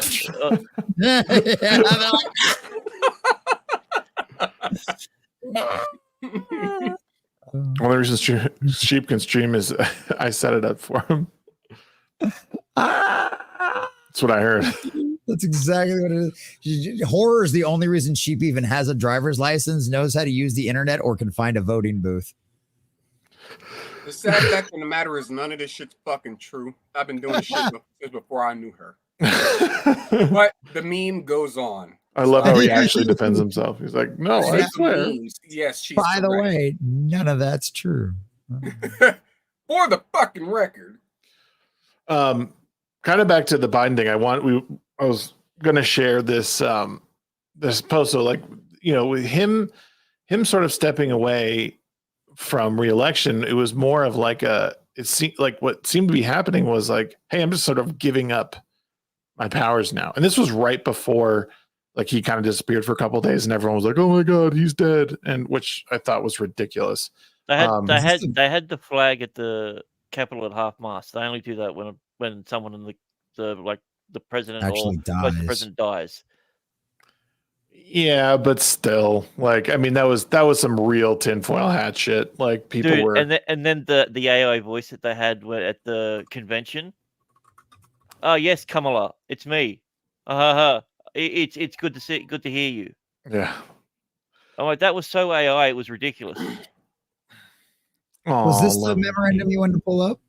Yeah, so this was him delegating certain functions and authorities under the Rebuilding Economic Prosperity and Opportunity for Ukrainians Act. So he's basically taking his powers and dishing it out to the Secretary of State and Secretary of Treasury, which, I mean, we don't have to go through it, but I just want to bring it up that this document exists and basically saying, I'm not fit to do it. Like, you guys have authority to act where needed. And I just thought, wow, this is a bit concerning that he's, again, giving up power now.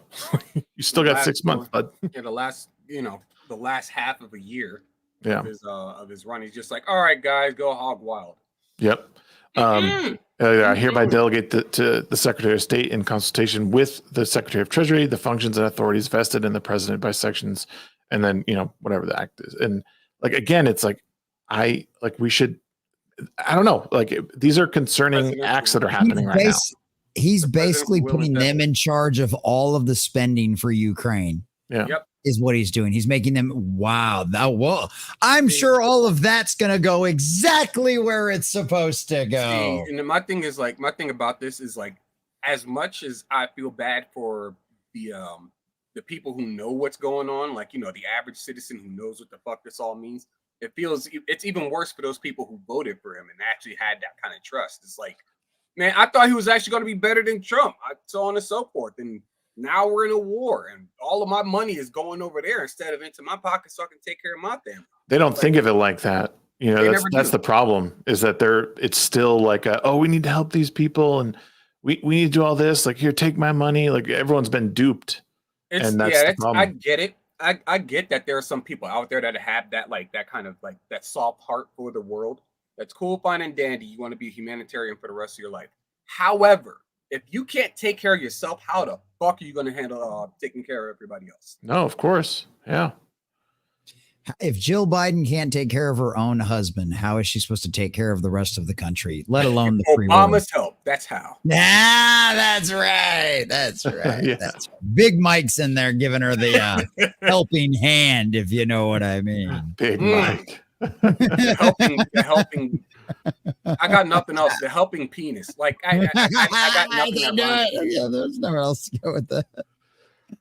I don't know. It's definitely a concerning thing to see overall, and those are things I think people need to pay attention to. But they're not going to show that on CNN. They're not going to say, "Hey, today President Biden gave up his powers to the Secretary of Treasury and Secretary of State." That's not something they're talking about. And then if Fox News brings it up, it's like look at these guys probably making this shit up. It's not doesn't even matter. So. We live, as people say, in unprecedented times. Yes, we do. I have a t-shirt from Chad Prather that says, "I miss precedented times." That's good. I like that. Yeah, because that's all we heard during 2020. These unprecedented. Yep. Well, it's fun. I mean, this is kind of like there is nothing new under the sun. Yeah, this is a cyclical thing anyway, because it's election year. Obviously, election politics is going to be the next talk of the town for a good number of months, and then it's going to die down for another few years. It's going to start right back up every single time. It just sucks when it does happen. I personally I don't care to hear anything else about politics. I want it all to go the fuck away. But I mean, as it is, we're going to be hearing a lot more about shit coming from the Biden administration or the Obama administration, whatever the fuck they want to call it. We're going to be hearing more from Alex Jones talking about the deep state. We're going to be hearing more about anything else that Trump is still under a microscope, despite the fact that they just kind of exonerated him by a whole hell of a lot with a single misfire. And, it is what it is, I guess. Well, what's good is that there's still so much more to talk about. One of being Daily Wire's making a new movie, if you guys haven't seen. I'm not gonna lie, I did chuckle a little bit at the trailer. Hey, it's just so ridiculous. A new documentary, Matt Smith. I wish one of the better Matts. Why can't I think of his whole name? What's his fucking Walsh? name? Matt Walsh. Matt Walsh. Jesus. It's called Am I Racist? Is the name of the movie documentary that he's making, where he basically infiltrates a lot of these groups and a lot of these woke groups and finds out if he's racist or not. So I'm gonna go ahead and call it as it is. Matt Walsh is basically the Hawk to a girl of the Daily Wire. He has one trick, and that's he's gonna keep playing that one trick. How can I piss off people for being a white man? Yep. Yeah. I mean, to be fair, at this point, I'm totally okay with it. Like, I mean, we've taken enough arrows and enough bullshit from their side, because like the description I read for it today was like it's a mockumentary. Yeah. And I agree with that 100%. It is. And these people deserve to be mocked, ridiculed, laughed at, and made fun of. And I think that's probably what we're going to get out of this. And I'm totally okay If with it's a mockumentary, it means it's scripted. Okay. Well, I think the description was, it was kind of in the vein of that, because I'm pretty sure they didn't convince Maria Angelo to just go along with whatever they had in the script. And Maya Angelou was a great descendant or something like that. Yeah, Mia de Angelo or whatever the hell that name. No, the chick that wrote White Fragility. The racist. They've got her in that. Yeah, she's all in that like white fragility shit. Dude, that is like the most obvious racist like, she's like, if you ever feel uncomfortable in a group of black people and you only feel comfortable in a group full of people that look like you, I'm like, are you projecting here? Because I'm pretty sure it sounds like you're the person that doesn't feel comfortable in a group of mixed race or people that don't look like you. It's kind of weird. But yeah. Yeah, it's like me being out here in Montana. If I see a single black person, I'm like, okay, cool, I'm still on Earth. Come on now. What kind of logic are we working with here? I agree, Devastator. I agree that yes, they are making films. I want them to make films for the right reason. Like I think you can do this film in a decent way. But given Walsh's track record, especially recently, it's something that I worry is he's doing it the wrong way. It's bad faith. And the Daily Wire's even said that they're just making movies to go against like woke entertainment, which again, you can do that. But once you start announcing it, to me, you're losing the narrative a bit, and your novelty wears off really quickly, especially. Yeah. But that's a fun project to pursue, and like basically going into these groups and like, trying to stomach what they say. And it sounds like he's going and taking notes from these people directly. And then he's going and trying to do his own thing with other people and seeing if he can like convince people that to be like that, and then talk with people in, middle America and be like, hey, what do you think of this? Have you checked your white privilege recently? or whatever. that biker looking dude responsible, like, huh? Yeah, he's like, huh? Yes, it's just like when he went to Africa and the people are like, what? There's a difference between Daily Wire and Matt Parker, Trey Parker, Matt Stone. Matt Parker, Trey Stone. There's a difference between Daily Wire and South Park. Like, both can be counterculture, but one is actually good at the craft. Yeah. And they've been doing it for like decades. And they're practically untouchable at this point. Now, I'm not saying that Daily Wire is not untouchable. I'm pretty sure they skate by a lot of things too, but that's also because they're relying on those government subsidies on top of that. So they kind of get the go ahead to make this kind of stuff, and that's fine and dandy. Mm-hmm. But the fact of the matter is, like, the Daily Wire, while they're doing something that is like, against the current narrative, that's cool and dandy, they're not good at it. I'm not even going to say anything. They're not good. I think the problem with Daily Wire is like they start off in politics and then they want to make movies. Whereas when you talk about like Trey and Matt, they started off just wanting to make fun of everything, and it just happened to be that now they've moved in one direction because the easiest and most ridiculous things to make fun of are only coming from one direction. Yeah. You know what I mean? So it's not like they intended ever to do that. It just happened to be, well, Disney is obviously the easiest target. All of this insanity about, the weight loss and the Ozempic and the trans and all that. It's like making everybody gay and lame. Harry and Meghan Markle. The funny thing is like that, yeah. The funny thing is I feel like when they started out, it was like, okay, they have to use their imagination a little bit. And now they're just like, we're just going to take these headlines and run with them because they're just Comedy Central's Babylon Bee.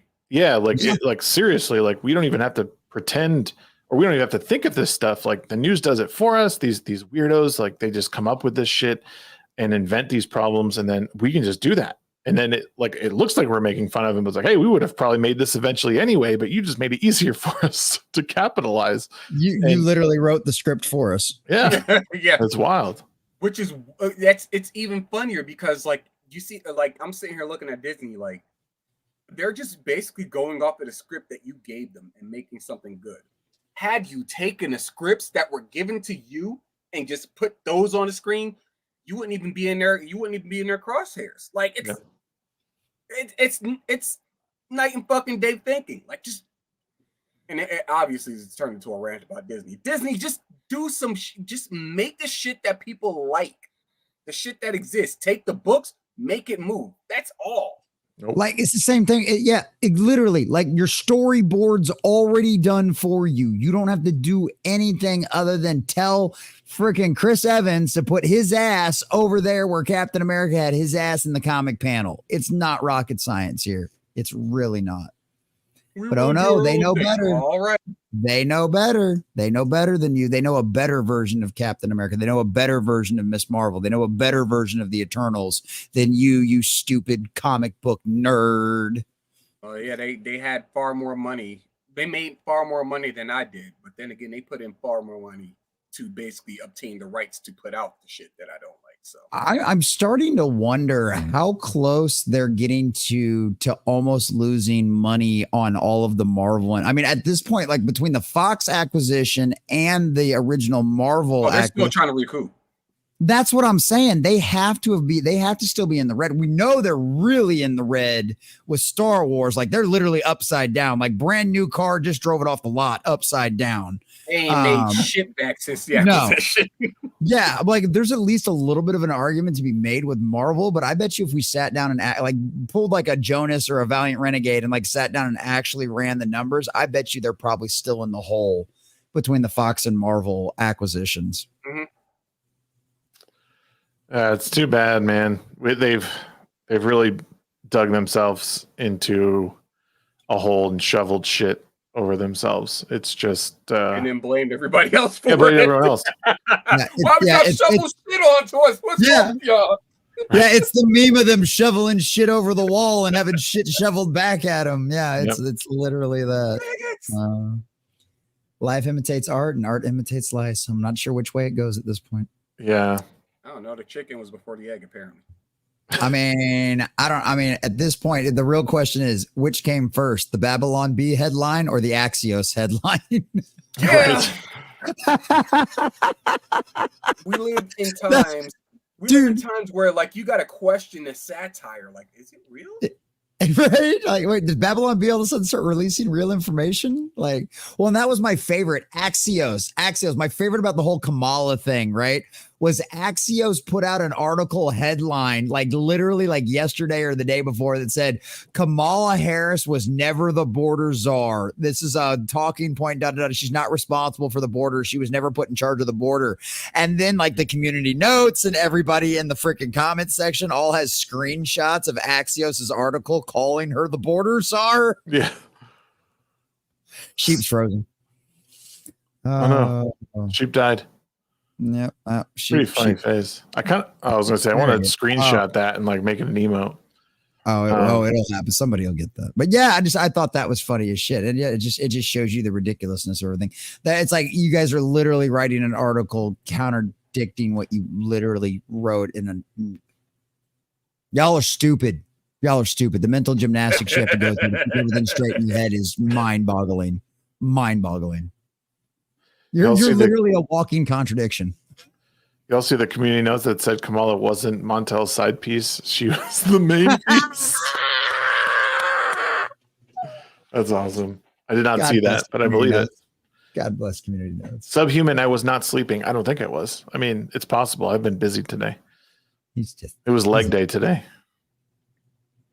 Got time to get rid of them chicken legs. Yo, man, my legs are nice. Yo, Steph, what's up? Hey, I've been working on legs and core today. Is what was the goal today. I did it. I didn't do cardio though. I should have done cardio. Speaking of which, Y'all in chat, if you guys aren't in Discord, make sure you join my Discord. If you want to keep yourself on track and hold yourself accountable, you can do it there. I do it every single time I'm done working out. Take clips of what I did because I record it all, put it in a journal, and I share it on there. Come keep yourself accountable right here. You want to see them calves? Hold on. Let me get that leg up. No, keep your fucking legs down. I can't get my leg up that. I got nice calves. Let's put it that way. Hold on. Let me see. I'll just step over here. Ready? Hold on, sheep. Hold on. I'm going to show it for you. God damn it.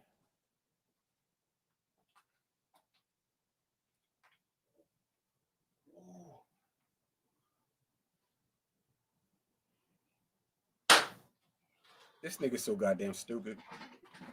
Sheep is just like the dad who's disappointed. I go away for 1 second and you're showing your ass on camera. It was my calves, dude. No, I saw tiny chicken drums, but that was about it. Yeah, fuck that, dude. Chicken drums, dude. Dude, if there's anything on my body that's on steroids, it's my fucking calves. They're insane. You saw no. I guess it's got to hold up your whole ego. Oh, damn. Shit. Damn. I get 3rd-degree burns now. Damn, all dude. Right, look, Brent has always been he's always had one of the quickest comebacks in like in the fucking Aussies, but I think it might be the planet now. He's good. Yeah, He is good. He's too good. That's why, like, when they, the bullet missed Trump, and with Grant, like it didn't even like get near him. Let's put it that way. Like he's just got a force field around him. He nedgied the shit out of there. Nonetheless, I was going to say something in reference to God damn it, I forgot now. Oh, that's right, fitness. So what I started doing was like I'm now doing the whole like kind of intermittent fasting thing. There you go. Where, yeah. Like after 10 o'clock, and Amarada is doing it as well. I kind of picked it up from her. So like at like 10 o'clock, I just stop eating, and then I don't start eating again until like noon in the morning. Not in the morning, but noon the next day. It's smart, and then and that's good to do that because I mean 10:30 is still late, but you can move that forward as you go, as you get more and more comfortable. Like move back to 9:30, then 9 or whatever, and then you. Right. Because I try and make 8 o'clock. Do you do OMAD? Last. You said what? Do you do OMAD with it? Like 1 meal a day? No, not that much. Yeah. Like I'll have like in the middle of the day, I'll have I've gotten into the habit of like just eating like small snacks. I'll get like some crackers and some hummus, just like munch on that for a little bit, and then I do like a relatively decent to big meal, like just have like 2 big ass pieces of chicken and some salad. Yeah, that's the way to go. Like once you eat like protein rich foods that are like that'll keep you full. Dude, carnivore diet made me lose so much weight. It was great. The only problem was it gave me the worst breath I've ever had. Like people couldn't beat it. Like even with it, yeah. It's with certain people. The halitosis is terrible. Yeah. It's wild. Yeah, but I mean, I lost a whole heap of weight and felt good and didn't realize how good salt tasted because I went. I started off doing what they call the lion diet, which is just meat, salt, and water only. Mm-hmm. Damn. Yeah, and then I remembered how good grilled chicken tastes. So and salmon. So I went to that, even though in the carnivore diet, salmon is considered a vegetable. What? Yeah. Yeah.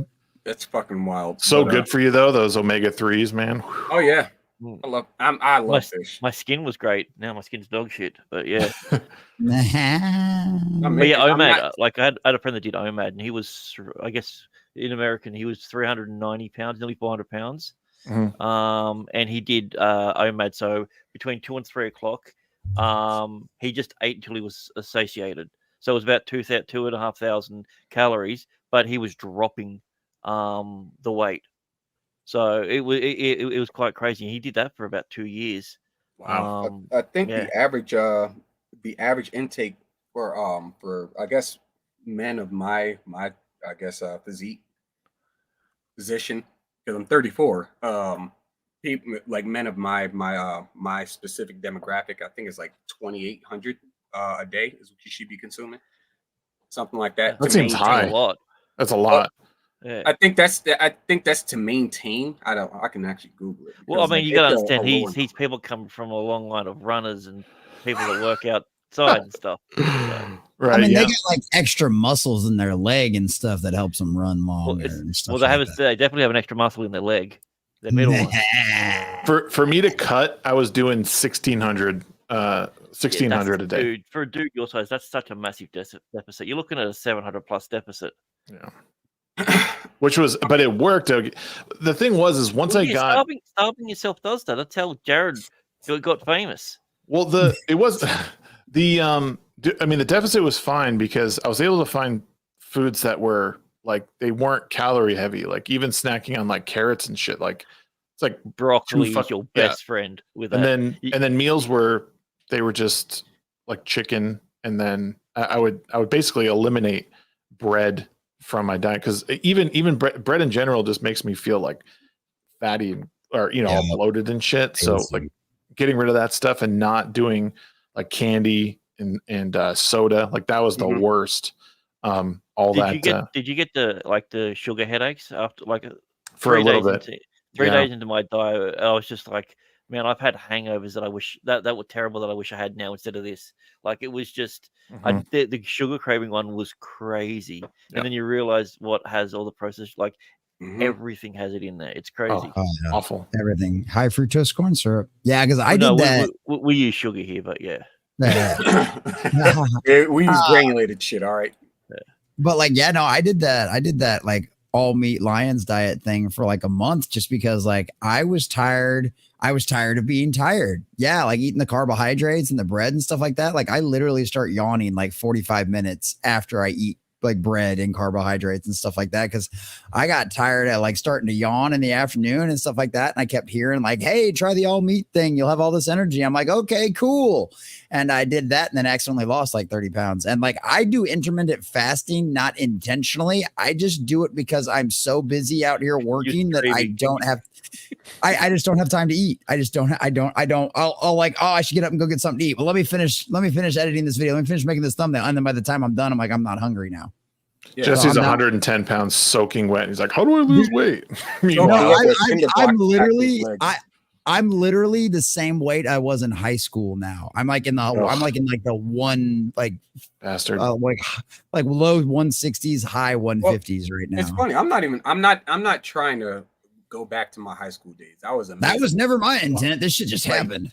Dude, back when I graduated high school, I was 154 fucking pounds. And I was like, all right, this shit. Let me find out what that is in a normal measurement. Yeah, go ahead and do that, please. You and your fucking royal measurements. Now I'm like, dude, I was lighter than that. Yeah, like when I was now I at least I'm like 220 somewhere around there.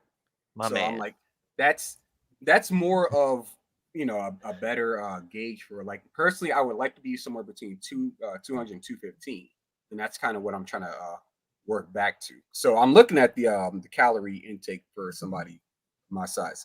Yeah, Boogie can't do that shit at all. Looking at my no, it'll give me third cancer if he does. Basically. So yeah, 2,800 to 3,000 calories if I'm like active, like if I'm doing a lot of like obviously like exercise and moving around and stuff like that. But like they say 2,800 to 2,600 if you're moderately active, which is where I am. That's just like to maintain and whatnot. So I'm like so lazy like 1,800.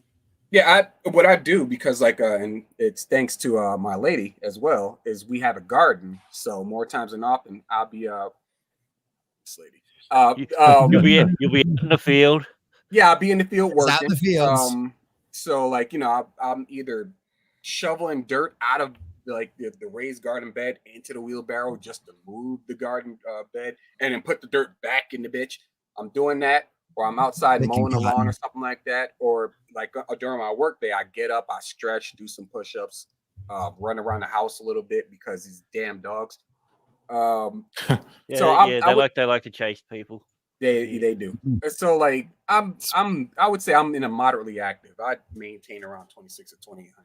I could lose some personally is how I feel, but that's a completely different topic between me and the lady. She says I'm fine apparently. I don't think so. Mine says the same thing. I'm just like, yeah, but I don't feel good. Like I feel bad about myself, please.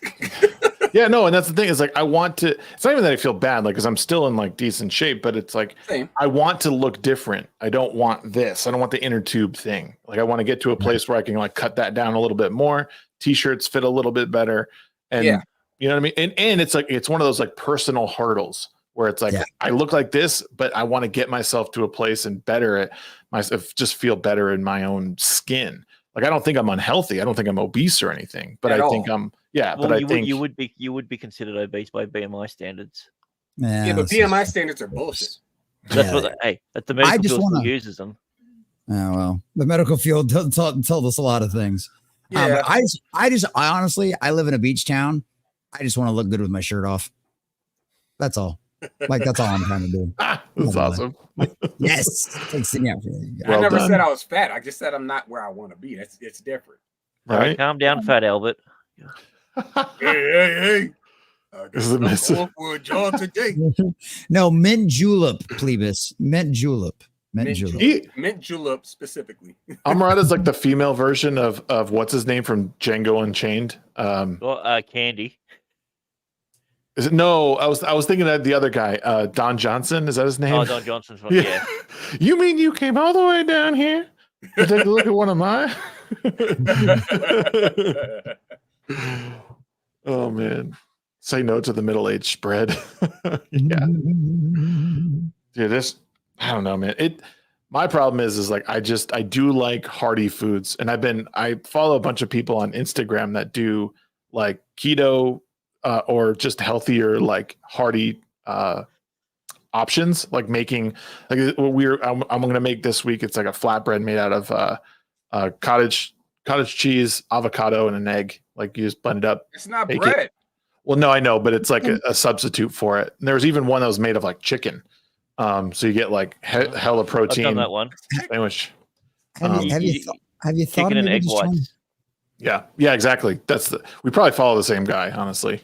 Have you thought about maybe just trying homemade bread?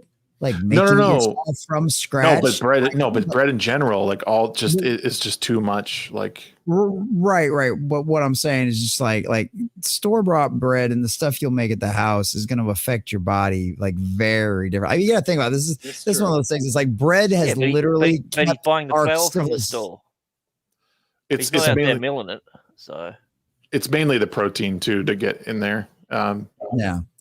So get some whey powder or something and throw a bunch of protein in it. I have some protein bars, great snacks. I think it's one of the benefits of being out here near a bunch of people who do a bunch of farming, especially during the time of the farmers market, is you get in on all the the better stuff at lower prices than you find at like a store or something like that. Mm-hmm. So that's always good.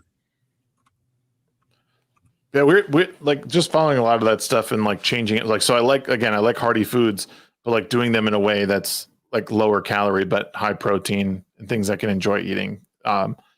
So because I've been going to the gym, and if I continue to go and up the rate of that, I can eat a little bit more guilt-free, but it takes a little bit. I mean, it's hard to motivate yourself to go 3 to 4 times a week because you're like sore and it hurts and you're like, I can't fucking do it.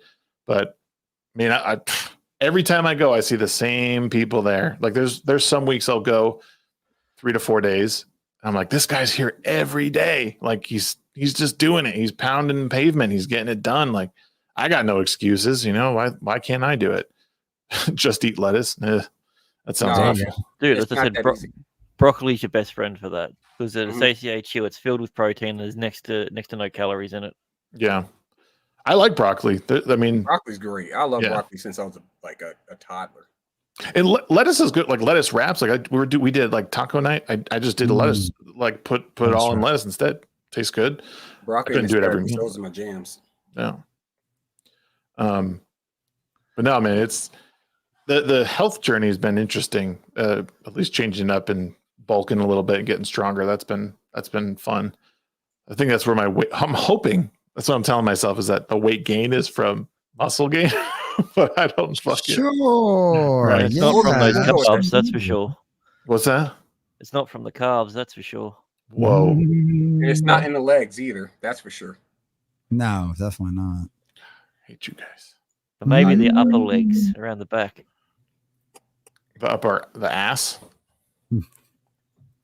For lack of a better term, sure. Let's go with that. No, it's all right here. It's right here. I got your weight gain right here. Oh man, what else happened this week? I feel like I missed something. I don't know. Destiny's still getting canceled. Is he really? No one cares about Destiny. Yeah, not anymore. Disney's stock is under $90. Wow, maybe now's the time to buy it. No, Pelts. Yeah, Pelts, Perlmutter. I can't keep them track. Both of their names are too damn close to each other. Perlmutter said that he would buy back in if it hit like $65 or $75 a share. Yeah. So that's kind of where I would be sitting a buy set at on that one kind of thing. Not that it's financial advice. I just follow the guys that know what the fuck they're talking about. Yeah. You heard it first. He buy now. According to Jesse, buy now. Yeah, learn from Perlmutter and not from whoever it was that told Boogie what to do. Nah. Don't learn from Boogie either. Don't learn. Don't learn. No. Learn with people with a successful track record, not fat internet idiots out there like he us. Scammed so many people. I would call that a success. The funniest shit about Do Boogie's you whole really situation. call it a success when you try to do it so underhanded as he did, though? Because you're going to pay for that eventually. Maybe not here, but you're going to pay for it. Well, in reference to his first attempt into stock was like, all he had to do was just like, his shit plummeted, but all he had to do was stay in. He would have got back what he put in at bare minimum. But yeah, it wasn't like he lost money. That's the point. He already had the money in there. He was already gaining like 400% of what he put in. So yeah, so he fucked up. He did. He did that. I think he did that shit just for himself, like just to make himself feel more pitiable. It's like, dog, I wouldn't throw my whole life savings away just for the sake of like some fucking internet clicks. That's stupid. 100%. Yeah, he's an idiot. Yep. Well, yeah. I mean, my statement should have answered that for me, but I wasn't paying attention.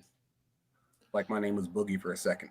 Nonetheless, I've never been much into stock. I mean, I tried to get into stock, and I was just like, I don't feel like. I mean, this feels like a hobby, and it's not a hobby. I feel like entertaining right now. Like these are my preferred hobbies: collecting shit, money that I like earn from a job, from working. So you can buy more shit of collectibles from the job you work at. Yeah. Once we get to that point, we start getting like a lot. We start getting like a toy line or some shit like that, action figures and shit like that out there. For sure, absolutely, I'm throwing money in for it. But did you pre-order your Yaira statue? I'm setting money aside, as opposed to like, I mean, yeah, we got the sizzle option, which allows you to like, it's kind of like layaway in a sense, but I'd just rather just pay the whole thing off. That's just how I am personally. Sure. On the statue, just asking for a friend. Is it blow up? Nah. You can make it that way, sure. Yeah, you have fun. I mean, it's yours. Once you put the money down for it, it's yours. So it becomes whatever you need it to be, buddy. I will. No, it's not me. It's my friend. Oh yeah, Tom. that's who I'm directing it. Tom, yeah, good bloke. Oh yeah. Tom from Midnight's Edge. Yeah. The other Tom. yeah, the guy with the really great carbs, Tom from Midnight's Edge. Yeah. I've been told a couple times that I'm not Tom. That Tom from Midnight's Edge is the only Tom in this space. And I was like, well, all right, fine. I fully support that. I have a name that's not related to like anybody else that I know within this space. So there you go. It's true. I know this. Yeah, I actually had a Jesse on, I had Jesse Blaze on a few weeks ago. That was the weirdest thing in the world. That's the first time I've ever had another Jesse on stream with me before. And that was kind of weird. Yeah, right.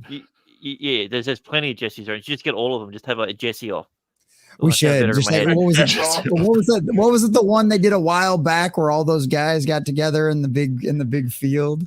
Well, What that's was- I did a thing like years ago where I contacted every Grant Gregory that I knew to try and I was gonna do like a little mini documentary on it, and this was back in 2016, and the strange thing about it was like 90% of them were like hardcore like Republicans, except for the 3 of them that worked for the Obama administration. Oh, I love it. I love it. Yes, The so Council of says- Jesse's. Council of Jesse's, yeah. we need that's it. That would solve all of the world's problems. I promise you. We could The solve issue- everything. Just the give issue us would all be- of the power, accept all of our edicts without question, and I promise you, we will bring you peace. We'll bring you peace, all right. Peace is steel. Nonetheless, there- like I couldn't do a whole council of sheeps. There's too many of those, and they're probably gonna tell me their stories and shit like that. I don't feel like listening to that. They just follow around everyone. It's terrible. Bah, Fucking bah. stupid. You hear some of them, like I'm pretty sure there's gonna be some of them telling you their stories about, oh well, my shepherd did. I don't care. I don't care. Like I don't even know why I'm here. I'm leaving. That's how that's gonna go. Oh, then you would be the black sheep of the family. Yeah, I'd be one of them. And then me and Black Phillip see each other. We nod in acknowledgement, and we keep it going. Oh, I see that Gina Carano's lawsuit's Yeah, moving forward. Yeah. Oh, yeah. So Disney got denied. Based. Get wrecked. Essentially, they've just gone. It was ruled that someone's stuff that they do outside of work has no bearing on what happens with that. So their lawsuit, the counter lawsuit or the thing was dropped. So her main lawsuit is going ahead now. Hell yeah. Yeah. Can't wait to see. What were her demands or whatever? Was it that she wanted to work for Disney again? I would, to be honest, I would do that shit. I don't know. Like that's Yeah. that's the shit they should do that with Gina Carano. They should have done that with Johnny Depp as well. It's like, once it comes out that you're like, you're completely in the clear, you have it put back in your contract that you are like, you can work for Disney, like no questions asked, so on and so forth, and never take a job with them again. No. You do it once. You do one more job just to make a point, and then you never work with them. Because it's funny as shit. I had a chick that I worked with. That was an aircraft mechanic. She was a shitty mechanic to begin with. They were just looking for an excuse to fire. Problem was they did it the wrong way. They fucked up on the paperwork, and so she was able to sue their asses. Got a bunch of money, got all of her money for like the time she was off work plus potential overtime. And her ass came back to work for 1 month just to fucking quit and leave. I couldn't stand that woman, but I was like, you know what? Respect. That's got a boss. I would have done the same shit. Yeah, go out. Yeah, pretty baller. Woman Yeah. mechanics, man, they can do anything now. Hold on. Let's just I say gotta, stereotypes exist for a reason. I'm gonna show you this. I just saw this on my timeline. No, you didn't. Sure you saw it did. on Grant's He's timeline. lying. He's lying. He made this up. What the fuck?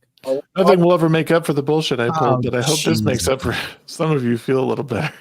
Got a face Yeah, tattoo with liar on his He cheek. showed it off. He showed it off on lolcow just after he got it What done. a fucking Like- retard. Here's the thing, right? Here's the shit that I need a bunch of people on the planet to realize. This nigga's so goddamn irrelevant. Let him just completely fade into obscurity, trying his best to retain some kind of relevance because he's doing nothing to better his life at all. Keem is fucking up by constantly platforming the guy. Let No, that Keem's guy. making bank. Oh, yeah. I mean, yeah, he's making bank, sure, but like, But dude, do you know who's coming out as the hero in all this? you said what? You know who's coming out as the hero in all this? The guy that everyone's Wings. looking. Wings. Who would have Exactly. Wings? Wings is Yeah, looking Wings is like a a hero. fucking angel. Yeah. He is earning his namesake. You know, the guy that him and his wife had federal charges for robbing a post office. But Mm-hmm. he's the good This- guy in all this. This is the same guy who basically got conned out of his grandmother for paying for her trailer. Also made his wife walk to the hospital when she was giving birth. Yeah, People forget about that one. yeah. Like Wings has done some pretty reprehensible shit, but he's looking like a very much better person than Boogie right now. Also, I like Boogie's thing. It's like, yeah, okay, I stole your money, but you know what? I've used that stolen money to give myself a tattoo. So now we're even. Makes sense. Fucking idiot. Oh, okay. All right, guys. I'll be back in like 10, 15. All right, man. All right, we'll already wrap the show up by then. Just like leave it running, and all three of us leave, and just let Grant come back in. Yeah. He's like, Live, where'd everybody go? Close out, and it's just Grant's profile picture. Oh, we'll just keep like talking shit in the chat until he comes back and be like, where the fuck did everybody go? Oh, Yeah, those fucking guys. You're so right. If people just ignore them, they just go away. But like, that's the problem is, you're a capitalist, right? You're a free market guy. It's like there's fucking money to be made off of these idiots. You know what I mean? Fair. I like Hypnotic a lot, and he does a lot of really great stuff and everything else. But I've seen a lot. I mean, it's like he covers a lot of that kind of stuff too. And I'm just like, man, I just can't do it. I just can't pull up the energy to give a shit about these people. What's funny about my Puerto Rican brother is that he capitalizes in a way that just it's like he does it in a way that like he doesn't actually care about that shit. Right. And like it's either A, he doesn't care, or B, he gives enough of a fuck for you to like, for you to understand exactly what like the kind of message he's trying to get across. It's like that's what got me far more interested in what he's doing. Like, the Alyssa McConaughey coverage, like all the Kotaku shit. Oh, I love roasting that bitch. But like it's one of those things. It's like I don't know. I get it now. Of course, the stuff with like Mr. Beast and all that kind of stuff. It's like, okay, you're crossing legal issues there. So yeah, absolutely talk about that. But it's just like, yeah, like what Keem does. Like I couldn't do that, man.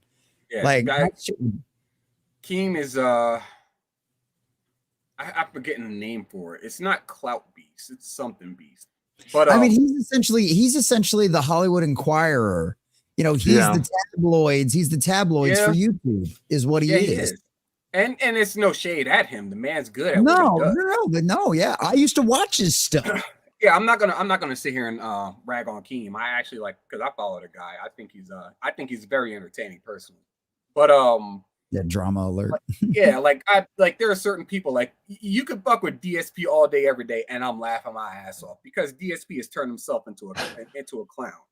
But by he's turned into a good business. He's turned into a good business. Like DSP does this thing where it's like he tries his best to avoid being like made fun of. Unfortunately for him, it also nets him less money, so he's always going to be in the losing seat. So it's funny as hell. Whereas Boogie will look for the losing seat, sit in it, and say, "Pity me."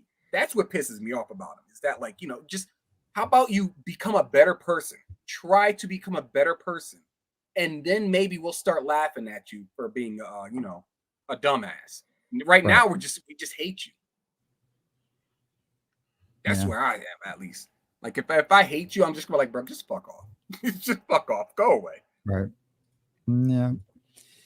Yeah, it's what they're running, but I guess it's probably the same way anybody looking at me and the way I rant about some of this pop culture stuff. Yeah, you fucking suck. Get out of here. I do. I'm horrible. I am horrible. By the way, I just crossed 900 subscribers. Kiss my ass. I haven't seen this yet, but this it's only 38 seconds of it. I don't think it's the whole thing, obviously, but this might be like the worst part of it. Surprised he lasted that long. I will keep working to ensure America remains strong, secure, and the leader of the free world. Jesus, he did have a stroke. I'm the first president in this century to report to the American people that the United States is not at war anywhere in the world. That's a fucking lie. We'll keep Let's Ukraine, bitch. To stop Putin from taking over Ukraine, doing more damage. We'll keep NATO stronger, and I'll make it more powerful and more united than any time in all of our history. I'll keep doing the same for our allies in the Pacific. What? Bro, okay, first off, Ukraine. Second, you left all of our fucking equipment in Afghanistan. What are you talking about? Yeah, no shit. Literally billions of dollars worth of equipment left behind. We're not involved. How about you? I could say words that Kamala would like. But I guess paying for a war isn't the same as being actively involved in one. yeah, no, it's the same shit. You put We're in just for footing it. the bill for it. We're just Yeah, footing the bill basically. for it. Like just because you paid for the meal does not mean you didn't contribute to it. Right. Oh, Yeah, someone Jen said there's no wedding band on. I don't know. Are you saying that's not him? Like, is that what you're insinuating? It looks like it certainly looks and sounds like him. No. Apparently, when Jill dressed him, she forgot his wedding ring. Oops. Oh no, I think that's a little bit too conspiratorial, personally. Yeah, true. But like, it just kind of interesting. I don't know. Does the background look odd to anybody? Nah, It well, looks normal. Yeah, it looks about normal. He looks unnatural, but he does look. Maybe that's what's throwing me off because he almost looks like he's the AI. There's more to it. There's more. Well, to I was looking. personally. Yeah, I was looking to see if his mouth was moving kind of funny or anything, and it looks pretty good. Yeah, it's fine, but like I think there's more to this whole address. Like, but the issue that a lot of people are running into is that like there's no actual clear like response as to why he's not running. Right. Well, because like the media has their statements, and there's also that fucking letter that he put out or whatever, but like that still doesn't say why. It's just, after all of these years, I'm gonna go ahead and step down. Why though, Biden? Tell us why. We know why, but let us know from your own face why. Yeah. Especially being so close to the election, it's like, you made it this far, but you can't make it to the end. Like that to me is just like, oh no, we got to get him out of here. A lot of people are like, oh, you can't do that. I'm like, these are the Democrats, dog. They do whatever they want. Do whatever. They don't care about the rules. they've been breaking the rules since they first formed. What do you mean? Bernie, anyone? Oh, they burned him bad. Oh, it's okay. He got paid. He has 3 houses now. Yeah. He's officially one of those millionaires that he was always talking about. Yeah, but now you're fighting billionaires, not millionaires. No, it's the billionaires. We have to go after the 1%, the top 0.1% of the billionaires that I hope to be part of someday. Have you guys ever seen Politizoid? Have you ever seen like Politizoid or like his Joe Bot? No.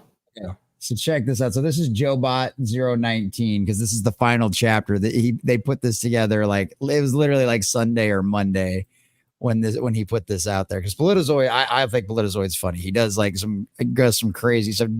Grant would like some of his stuff, but this is Politizoid, Joe Bot, the final chapter. Come on, man. First they upload the virus, and now it's on Twitter X. The reboot system with a new bot. My dad used to have an expression. He'd say, Joe, down that apples. To my primary voters, I say, don't worry. They are hard at work at back rooms somewhere saving democracy as we speak. Nothing is more democratic than having a party installed in Buchanan after the primaries ended. My VP Trump will fourth federal candidate and beat that other Zelensky in the general elections this November.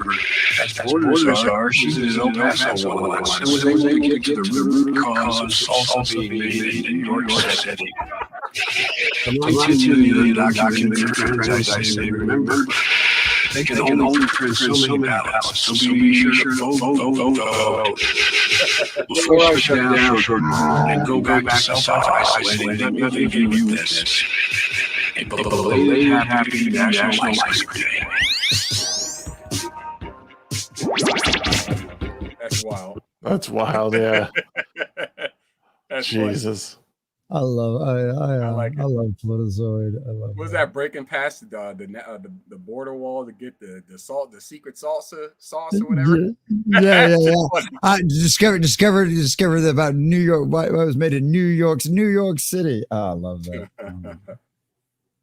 That's just creepy, but it's funny. It's funny. Yeah, definitely go check out Politizoid on Twitter if you guys haven't already. That stuff, he's a good find, and I can't wait to see the Kamala bot. Like I can't wait to see the Kamala. That cackle is gonna be, oh god, it's gonna be so bad. That Oh cackle. Lord. No, I think one of the things that pisses me off the most about like any like Kamala memes that make happen. Yeah, it's like Max Headroom. Yes, exactly. Steph. That's exactly what he was Exactly going like Max for right Headroom. from the beginning. That's exactly what he was going for. Kind of had the same hairdo and everything, except it was Yep. like gray. But the shit that pisses me off about like the most, and it's something that Amarada and her mother can also attest to, is that the fucking collage of Kamala going, what has been becoming, or some other shit is like what may come becoming what has been. I forgot what the fuck that shit was called. It was annoying. This fuck. Hold on. I'm gonna look it up. He's gonna look it up. He's gonna look it up. God. He's gonna look it up. I'm gonna look it up. I'm gonna do it. Yep. Yeah. Oh, it's official, by the way. Skibbity Toilet film and universe is in the works by Michael Bay. A what? Skibbity Toilet? The film is in the works, and director Michael What the Bay. hell is a skibbity toilet? It's like only like the biggest thing on YouTube besides Mr. Beast, probably. You know what's wild about that whole Skibbity Toilet thing is nobody's given a clear explanation of what it is. Not even the people who know what it is. Right. Yeah. It's because I'm so glad I don't follow what's trending. Yeah. Don't even worry about it. Don't even worry. It's funny because Amarada and I have gotten into an argument about the phrase "don't break the kayfabe." Don't break kayfabe is like, it's a wrestling term. It's basically like, stay in character. And at least with that you can explain what it is. Nobody knows what the fuck Skibbity Toilet is. That's what it is. Yes. What can be unburdened by what it's been, what has been. That's what it is. That shit is so goddamn retarded. It's like she's trying to, it's like her version of Obama saying hope or change or some shit like that. It's one of the dumbest things. And like Jeremy, Geeks and Gamers Jeremy, he has this like unsatiable urge to consistently play that shit in like almost every stream. I'm just like, dog, you do not. Everybody's like, bro, stop it. I think they just play it up. I think they play it up so that he can show off more pictures of like Sydney Sweeney and Alina Habba. But whatever. Not complaining about that. But yeah, that fucking quote, what can be unburdened by what has been. It's like, what the fuck does that mean? His watch wasn't on the right time during his live speech. The internet is undefeated. If anybody out there thinks that was actually live, all I need is your credit card number and 10% down, and I have some really fancy beachfront property in Arizona to sell you. I don't even need your credit card number. Just tell me all. Just give me your money. It's that easy. Like, I mean, I'm just like, did anybody think after the disastrous dumpster fire that he had of a debate that they're going to let him go live after all of this stuff went? Mm-hmm. Come on, man. Yep. Yeah, they tried to final boss Trump in that debate, and then all they ended up doing was unlocking his true form when it hit him in the ear, and it was just like, sorry, Joe, but I'm better than you. Always have been, always will be it. And people tell me all the time. They say, you're a better person than Joe, because he's crooked and you're not. You're a very nice guy. It's basically what that has done for Trump is they turned him into like the true form Trump. All right, he's now Super Saiyan Trump. Right, he's now God Emperor. Yeah, you see, it's like that crazy ass shit that they have, like I think is Argentina, that crazy ass fucking parade. Oh yeah, oh yeah, that was hilarious. That stuff's crazy. That shit's wild. No, that's what we need. We need a. So we saw the Trump anime one, right? So we need JoJo's Bizarre Adventure one. Yeah, the JoJo's Bizarre Adventure. We need a Dragon Ball Z version too of when the bullet pierces his ear. You just see him look down like it. Yeah, he just had the blood drip down, and all of a sudden he just goes, and goes like Super Saiyan, right? And then just like spirit bombs. Like the entire crowd gives him all of his energy and he just spirit bombs the assassin. The spirit like bomb's that. just gonna be the shape of a fist. It's just gonna be like, everybody's gonna be chanting fight, fight, fight, and it's just gonna be a fist. It's gonna be great. Or it'll be like an American eagle or a flag coming in. CIA mask? King, you might need to send me a link or something on Lord. this. You mean to tell me the rabbit hole goes deeper? Oh yeah, boys. You mean the administrative state has even deeper layers like an onion? No. like an onion. I mean, I'm sure the CIA has no reason whatsoever to continue to force presidents over and over and over again to never release all the JFK documentation. I'm sure there's nothing to see there, boys and girls. Just move on with your life. Just move on with your life. No. Yeah. And that's always the problem with this stuff. It's like people talk about like this big deep state conspiracy and like all this other shit. That's not what it is, right? There's not some giant puppet master. There's not a room full of Illuminati all like planning this shit out. What it is when it comes to the government is motherfuckers that have been in there, government employees that have outlived all of these politicians that they've served under. They've been in there for 20, 30, 40, 50, 60 years. And no, I am not kidding in some cases. 60 years. These people have outlived wars, outlived administrations, all of this kind of stuff. And that's the thing. They've been there for so long. They know where all the bodies are buried. They know where all the levers are to pull to get whatever they want done. And because they've been there so long, they know everybody too. So it's like, well, who are you going to side with? The guy that's here 4 years or me that's writing your next job performance report? Who are you going to go up against? It's why Bernie Sanders has been couch surfer for 40 years, despite the fact that, like, or rather, it's why he has like the 3 houses, despite being a couch surfer for 40 years. He's been in the pockets for like since he was like around my age, probably earlier. Oh yeah, 100%. And that's the same thing with all of these people. It's that they are simply trying to protect their status quo, which protects their power, and they don't give a fuck who's in that office. They're going to do what they want to do to protect their own power. And if that means removing the guy that's only here for 4 years anyway, well, the fuck difference does that make to them? They've been there for 40. Who are you? This guy that's going to be here for 4 or 8 years? Nobody's even going to remember what you tried to do in 10 years. You look at how quickly Harry Sisson pivoted from supporting Biden, despite the fact that the man was falling the fuck apart. Like, oh well, we have no Democratic runner. Oh, we're all endorsing Kamala, and he goes, Kamala is our salvation or whatever the fuck he said. It's like he's also in the pocket. It's not like it hasn't been like put out there that he's getting Democratic money, or like a constant stream of Democrat money. I don't think that motherfucker believes what the hell he's saying. He just knows that money hits his account.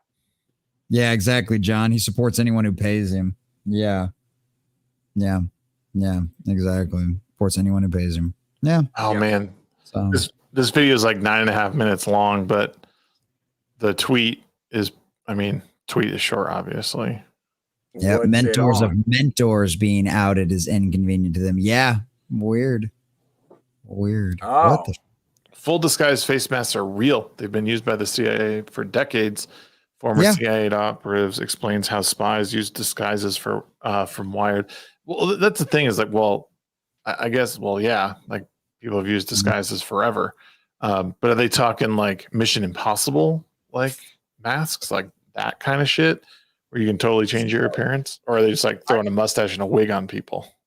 I saw an interview with a guy that said all he could say, and this was on like a radio interview on like a national broadcast. Fuck it, it was on Glenn Beck. Okay, it was one of the special ops guys because he's big on special ops. Okay, Glenn Beck interviewed one of the former special ops guys, and all he would say was the prosthetics they have would put Hollywood to shame.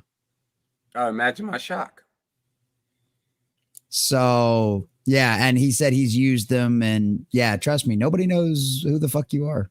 The government. It's not the old joke with the big nose and the glasses and the fake beard.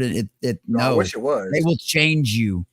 I think people need to understand that the government has access to technology that is far more advanced than than what's available to the public. The shit that we're messing with AI, we're advancing pretty quickly, but they've already figured that shit out. Well, that's why I've said too, like even when drones became a commercial product, it's because like they've had their chance, they've played with it for a while, they have something better now, like and even I think to some degree it's to like normalize it with people. Oh, drones are harmless. Here, look, I can fly mine. That's okay that they use them and attach bombs to them. You know, I can do it. They're not that bad. See, look how nice drones can be. Where, 10 years ago, all of us were like, fuck drones, man. That's fucking scary. Fucking spying on people. But now everyone's just got one in their back pocket. Literally, you could put like one in your back pocket. They're so small. Remember when everybody was paranoid about getting bugged by the government? Oh yeah. We all have in our pockets. We've always been. We willfully throw that shit right in our pockets. Yep. Same thing with social security numbers. The argument used to be, you're not going to number me like fucking cattle. I'm an American citizen. You're not going to. And now everybody gets one assigned at birth. Yeah. We could have all learned nobody questions it. We could have all learned something from Gene Hackman and Enemy of the State, but nobody was paying attention. Yep. Well, and that's the funny part too, because I remember I had an argument with a really good friend. The guy was actually my best man at my first wedding. I had an argument with a buddy of mine because this was right when Prism got exposed and all of the stuff that Prism was doing and all the data collection that the government was doing and everything else. And he's like, well, if you're not doing anything wrong, you don't have anything to worry about. First off, that's the most ignorant fucking statement on the face of the planet to ever make, because this is the problem with Prism. This is anybody that's ever watched a CSI show or watched any of these police procedurals and they see like circumstantial evidence get built and that's enough to get somebody arrested, that's enough to get somebody thrown in jail. That's what Prism is. It's pulling every piece of information that they can collect about you, and then they can sort through it and search for things that they want anytime they want, because they just surface level scan everything off the internet, store it all in massive databases, and then they can go in there and dig for it and search for it and pull whatever. Now they claim, of course, that it's just for, terroristic purposes, protecting the state of the government, right? But what's stopping any one of those assholes out there who, guess what? I've got access to Prism because I've been a politician for 30 years and my security clearance says I got access to this stuff. Well, guess what? You just fucked over my daughter because you left her at the altar, or, you had a disagreement, or you had a fight and she came to me crying. Well, now guess what? I'm going to call my buddies over there. I'm going to have them pull some information of you. I'm going to have them arrested and they're going to disappear your ass into a little black bag and nobody's ever going to see you again. Because that's the kind of power that kind of surveillance grants people. You gotta love when Jesse gets fucking amped on something. There's nothing better. It's like an Oscar-winning fucking like performance. I appreciate 900 subscribers, baby. You be careful trying to steal Epic Mike's griff. Now we all know he started the whole the goddamn conspiracy thing. Right. It's a goddamn conspiracy. Dude, I've been into conspiracy. I've been reading about JFK since I was in grade school. Like my favorite section of the library was all the conspiracies and like Loch Ness monsters and UFOs and ghosts. Like I probably read through every book my library had on that shit. And here I went outside like a normal kid. My retarded ass. Nah, man, I was a fat kid. I was a fat kid that liked to stay inside and read books, man. Like that was the one thing my grandmother ever told me no to was books. You get told no to books. Well, yeah, that's what I'm saying. Well, just like, like kids get told no of toys. Well, I got told no of toys, but grandma never said no to books. So I started asking for books instead of toys. I got told no if it was something I didn't buy or that's something that wasn't bought for me. Oh, there you go. That's about nowadays. Host sheep, or we're shutting the. Oh, damn it, sheep. Fuck. I am fuck. Yeah, sheep host. Sheep host. Damn it, sheep host. Or we're shutting this fucking thing down. Damn it, host sheep host. Fucking Shags is all off over there looking at his fucking anime girls and trying to find out if he can find one of the fucking Chinese companies to make him an inflatable blow up version of fucking Yaira and shit. Now, after people brought that up yesterday, yeah, they actually, I guess technically it was yesterday. People did bring that up yesterday. So they will. I mean, Rippaverse gets big enough, that's pretty much what's going to happen. It's just a bunch Dude, of Yaira body pillows. Like, why is Rippa not already making those? Like, he's really like have been pitching that shit to Eric for months now. They've been pitching a lot of shit to him. Did they ever get their fucking booty shorts? Did they ever get their Rippaverse booty shorts? No, Man, but they said they were going to run around at a con in those for us. It was a milestone, right? It was a milestone on the Yaira campaign where, like, if it made $5 million, it was going to be like, then men and women's shorts, as it was phrased, were gonna happen. Now, I personally sit in the camp of, and this is my conspiracy. I think I sit in that camp of Eric knew that $5 million was going to be like one of the biggest moves you had to make. You got to pay him a lot in order to get him to do some shit like that. So $5 million is where that bar was going to be set. He set that bar because he knew he wasn't going to hit it. Yeah, I think that's one of the things that, like, when you do something like that, you gotta gauge the audience. I'm not saying you gotta milk them dry, but you gotta understand that motherfuckers are wild enough to buy the I Want It All for $1,000 3 or 4 times because they can. Yeah. Like, there are plenty of people who will sell the motherfucker completely out. Not in that bad way, obviously, but like they'll make that shit sell the fuck out. Sold out in, like, an hour, 2 hours easily. So Eric's like, y'all motherfuckers wild. So $5 million that's the ceiling. Y'all get there, y'all good.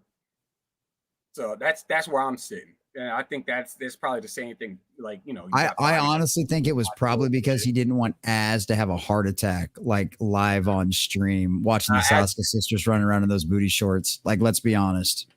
As much yelling as Az has done over his career, I'm surprised he hasn't popped blood vessels or even had like a stroke. No, come on. Let's be honest. That's just an average day. But watching you saw him melt in his chair just when they were talking about things. Imagine them actually. No, that he would die a happy man, though. He would die a happy man. He would go out with a smile on his face.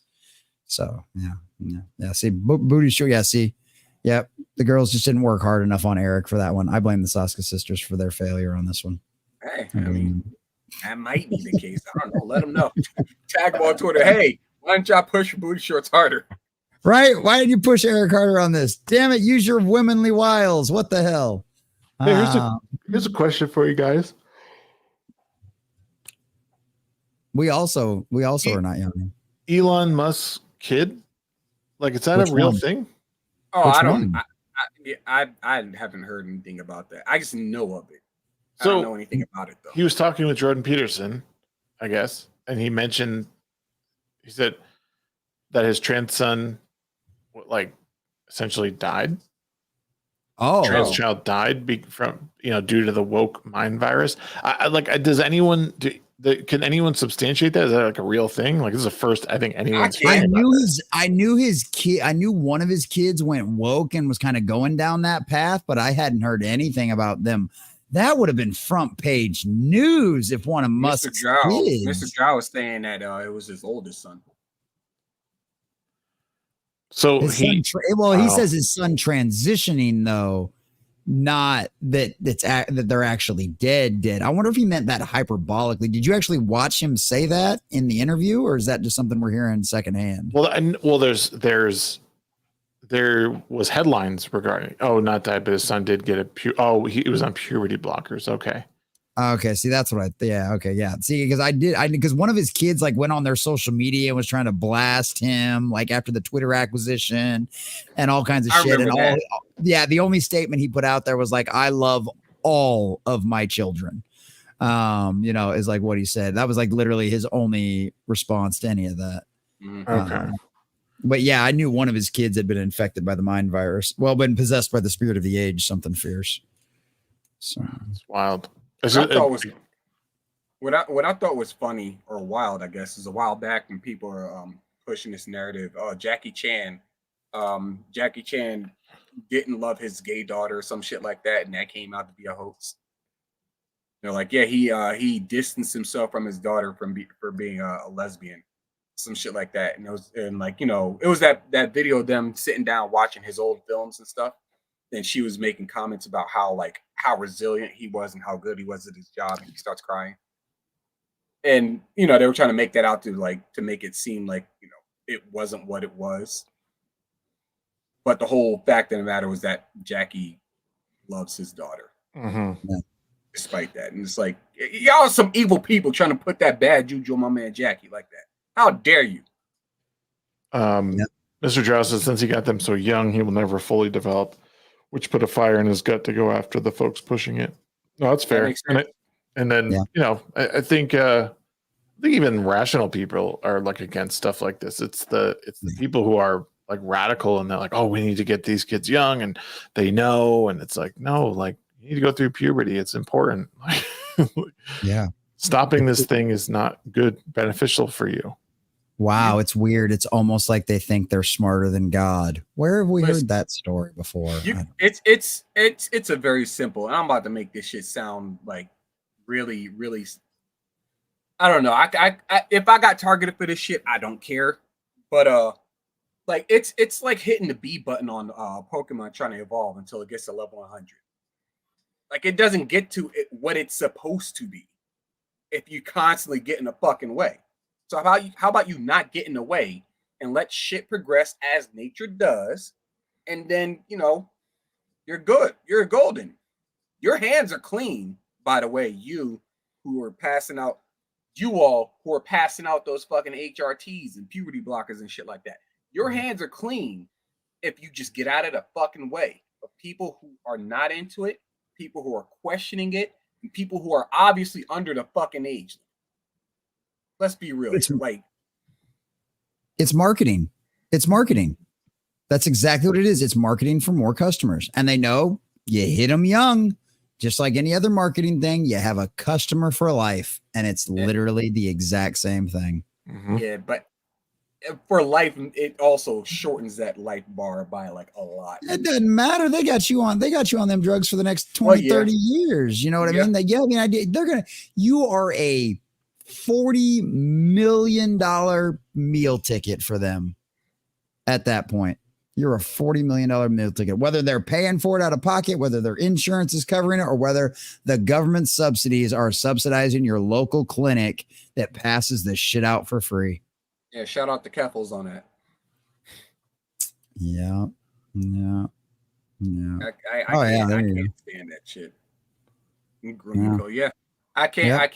I cannot stand that shit. Like, it's one thing. It's like I understand how to market. Right, we usually call it brainwashing. Like, I understand how the market works, right? Like, you know, there's a demand for something, so you have the means, resources to supply said something.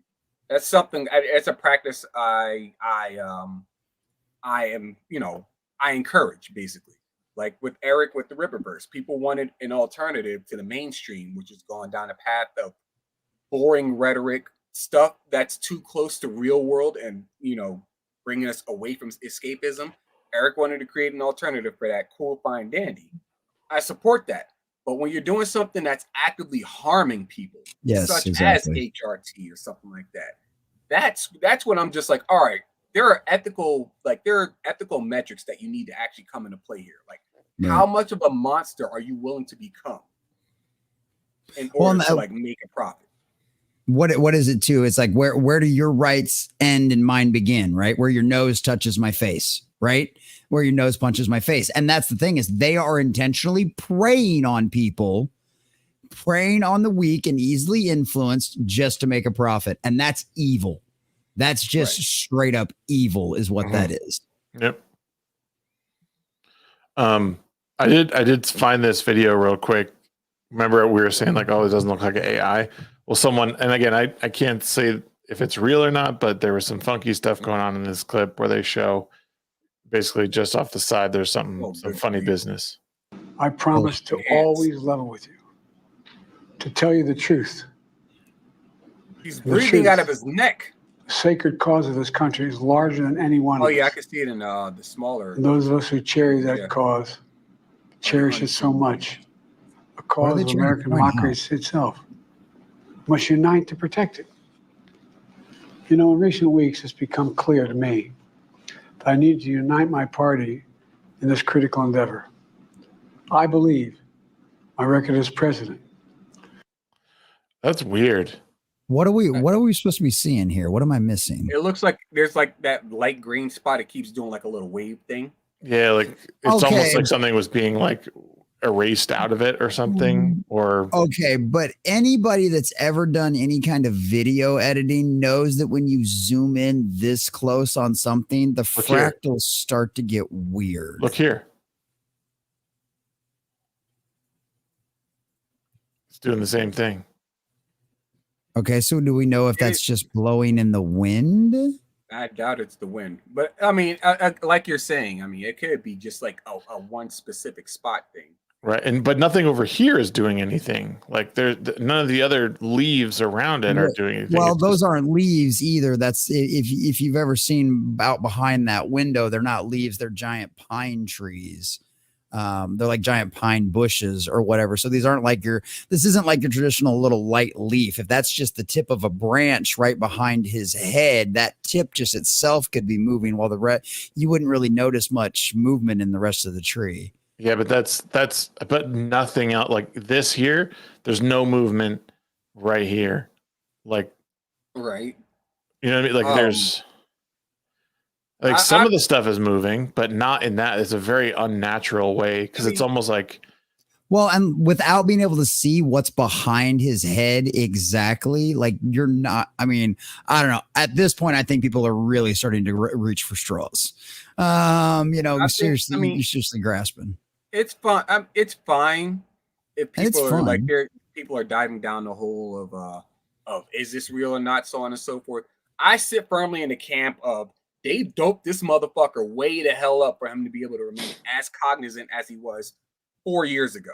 So that's where I sit. He's just doped up on all kinds of shit, and they already took him to the pasture after that. Like immediately after, they're like, all right, good job, Joe. You did great. We're gonna take your batteries out. And he's like, oh, well, but I want take your batteries out. And like that's basically what that all went down to. Exactly. And just shuts down. He's done. And they shove him back in the shed in the back of the White House. He can now go sit in the old decrepit shed with the Freddy Fazbear animatronics and the Chuck E. Cheese animatronics from like 1987. Congratulations. While he's eating ice cream. Yeah, congratulations. You served your purpose. That's it. Too funny. Man, keep your conspiracies and shit like that. I just think they drugged the motherfucker. I guarantee you they drugged him up. So the only time he was ever lucid is when they shoved a cocktail full of God only knows what up his ass. Because, giggity. Yeah. I think he was cognizant when he was in the shower with his dog. Oh, that's too much. Sorry. Oh, Jesus. That's why I stopped.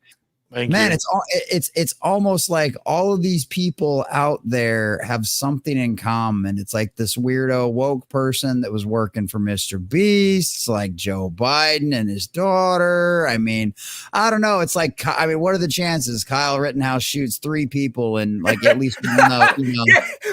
He fires into a crowd and hits 3 of the most reprehensible people. I mean, I don't know about you guys. I'm not much of a conspiracy theorist. I was just trying to debunk the last conspiracy. But when you start to see patterns here, sure makes Stevie wonder. So, it's just, yeah. Well, like celebrates like, I guess. So takes one to know one. Oh, my God. I was hoping Grant was going to come back within the next 10 minutes. He lied to us. He lied. He was going up and then down. Every time I thought I saw a stutter, it was like, oops, time for Joe's COVID shots again. Yes, Jen. Yes. That's probably the shit that we're going to go off of too. Is like, oh, well, he had COVID when it's okay. Yeah. Oh yeah. And that was the thing. That's what we heard. It was like, that was because we were reading some about the Las Vegas stuff about why they thought he had a stroke. And that there's like a lot of reports coming out that he had a stroke while he was in Vegas. Cause they were like, it was a positive test for COVID. That's why. So what's up with the emergency response vehicles? What's up with the emergency rerouting to the first you were going to the hospital and now all of a sudden you're going to the plant, you're going to Air Force One. And then all of a sudden nobody hears or sees this guy for 3 days. It's like, it's like sure makes Stevie wonder what the hell's going on behind the scenes. What I thought was funny is that the one tweet that came out from Biden, he said, "I'm sick," and then Lil Wayne quote tweets, it says, "Motherfucker, I'm ill." And for those that know, those that know, or for those that don't know, Lil Wayne did a song called "A Millie," and he says that throughout like most of the song as an ad lib. It's funny as hell. And the song was done like well over a decade ago. Oh my God, that is great. That is absolutely great. What do you guys think like actually went on with him like over those like 4 days that he was missing? 3-4 days he was missing. I think go ahead. I've been talking enough. Go ahead, Sheep. You go first. I personally think that they just kept him out of the limelight while they all continued to endorse Kamala. Like they were shifting focus away from Biden and his fuck ups over his whole political career. And they're just like, all right, we're gonna make Kamala more of the front facing member of the Democratic cabinet, I guess you can say. Mm-hmm. Despite the fact that she's polled the worst in the primaries, despite the fact that like there's not enough dicks she can suck to get her ahead and to get her this dub. 365 million, and even going half of that, and then you take that's a lot of dicks to suck. Yeah, that's a lot of penises. So I mean, like, good fucking luck. That's all I got to say. I mean, there are definitely people out there that support her like wholeheartedly. To those people, all babies are born naked. But I can't say much else for her. I can't say that like the Democrats. Who was it? I think Hillary. Hillary. The not Joe Biden intern that puts out his tweets. Obama. All those people. Oh, not even Obama. Obama didn't put his endorsement behind Hillary. Everybody else did. But everybody's waiting for Big Mike. Yeah, probably, but everybody's putting their endorsements behind Kamala, and that's what they've been doing over the past like 4 days before Biden comes out and he goes, "All right, guys, I'm done." Like, what the fuck are y'all doing? What the hell is going on? I'm so goddamn lost. Why are y'all even here anymore? Dude, I'll go conspiracy theory. So Sheep went in a different way on that one than I did. I'm gonna go. I try to remain as surface as possible. I don't like. But once I get into a conspiracy, I'm in there. I'm going full bore on this one. So I fully believe Joe Biden either had a full blown stroke or some kind of mini stroke while he was in Vegas on Saturday. Thus, all the emergency rooms. And because he is president of the United States, he has access to the absolute top of the line, most experimental healthcare on the face of the planet. And for the last 3 days, they have been cooking his ass up full of cocktails and everything else and every other experimental stroke freaking treatment that they've got out there that they think might work enough just to keep him alive and functioning long enough to get through the next speech. I legitimately, that would not surprise me at all. That explains why they rushed him off, why they rushed him off to Delaware, kept him out of the sight of everybody. You take him back to Delaware. You've got the people that are most willing to keep their mouths shut because of the people closest to him. They have the most invested in his future and how his legacy plays out. And ain't none of them going to say shit to risk any of that. And, you've got to get Jill Biden and the rest of his crew the last few months to settle all their last affairs, make sure they've got all of their foreign deals in place and everything else. So all they have to do is keep Joe alive and at least presentable enough to be able to keep him covered until the end of the term. So, yeah, I believe something bad happened and they've done everything they could to cover it up. It's weird. I was going to say, William Shatner's in his fucking 90s, and he's in a better position than Joe. Oh, yeah. That's wild to me. Yeah, it's certainly, it has to be cognitive decline, like for sure. Right. Like this picture popped up of God 2008 versus 2020. Like, look how different. Like, it doesn't even look like the same person. Those are SCP monsters. Yeah, that is.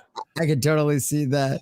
But like the picture on the right, like it makes me think, like, because I don't know if you've ever seen someone who's like gone through dementia, like they changed a lot. Yeah, facial structure does. Yeah. And this for sure, like, again, it does not look. These pictures are only 16 years apart. Like it's Yeah. like he's totally changed. He's a totally different person. Like, yeah, he just like it's almost like he forgot how to smile. Well, and that's one of the things that the deterioration, it's not just your brain, it's the muscles and everything else, And if he really has had a couple of minor strokes or anything like that, like all of that's going to affect it. I mean, the guy's fucking old. Yeah, we talk about William Shatner and God bless the man. I hope he lives to 200. But it's like they're the rarity. They're the rarity. Joe Biden is the norm for a lot of people at his age. And I mean, the guy's almost fucking 80, So yeah. Oh, that's right. He is 70. He's like 78 or some shit like that. Yeah, he's almost freaking 80. It's a miracle that they can even get him up and push him around as much as what they do. Actually, so, yeah. It was wild too to me. Like they're talking about, I've been seeing some 81 like health discussions or surrounding like dementia and Alzheimer's and stuff, and how it's a very recent condition. Like it's a very recent thing, and dealing it, could be connected to seed oils and margarine, and the fact that we stopped consuming, or they made big deals of like cholesterol, as your brain like needs cholesterol in order to function. That's like what it eats essentially, or what it's made up of rather. Microplastics, stuff like that, because they're so prominent. But yeah, like there's a bunch of stuff that I've seen people talk about how, salt is good for you. Cholesterol is good for you. Like there's a century ago, our life expectancy like for men was like in its 40s, like early 40s. Yeah. Like about damn near double the shit now. And it's like they're doing shit to basically bring us back to those days. Like, why?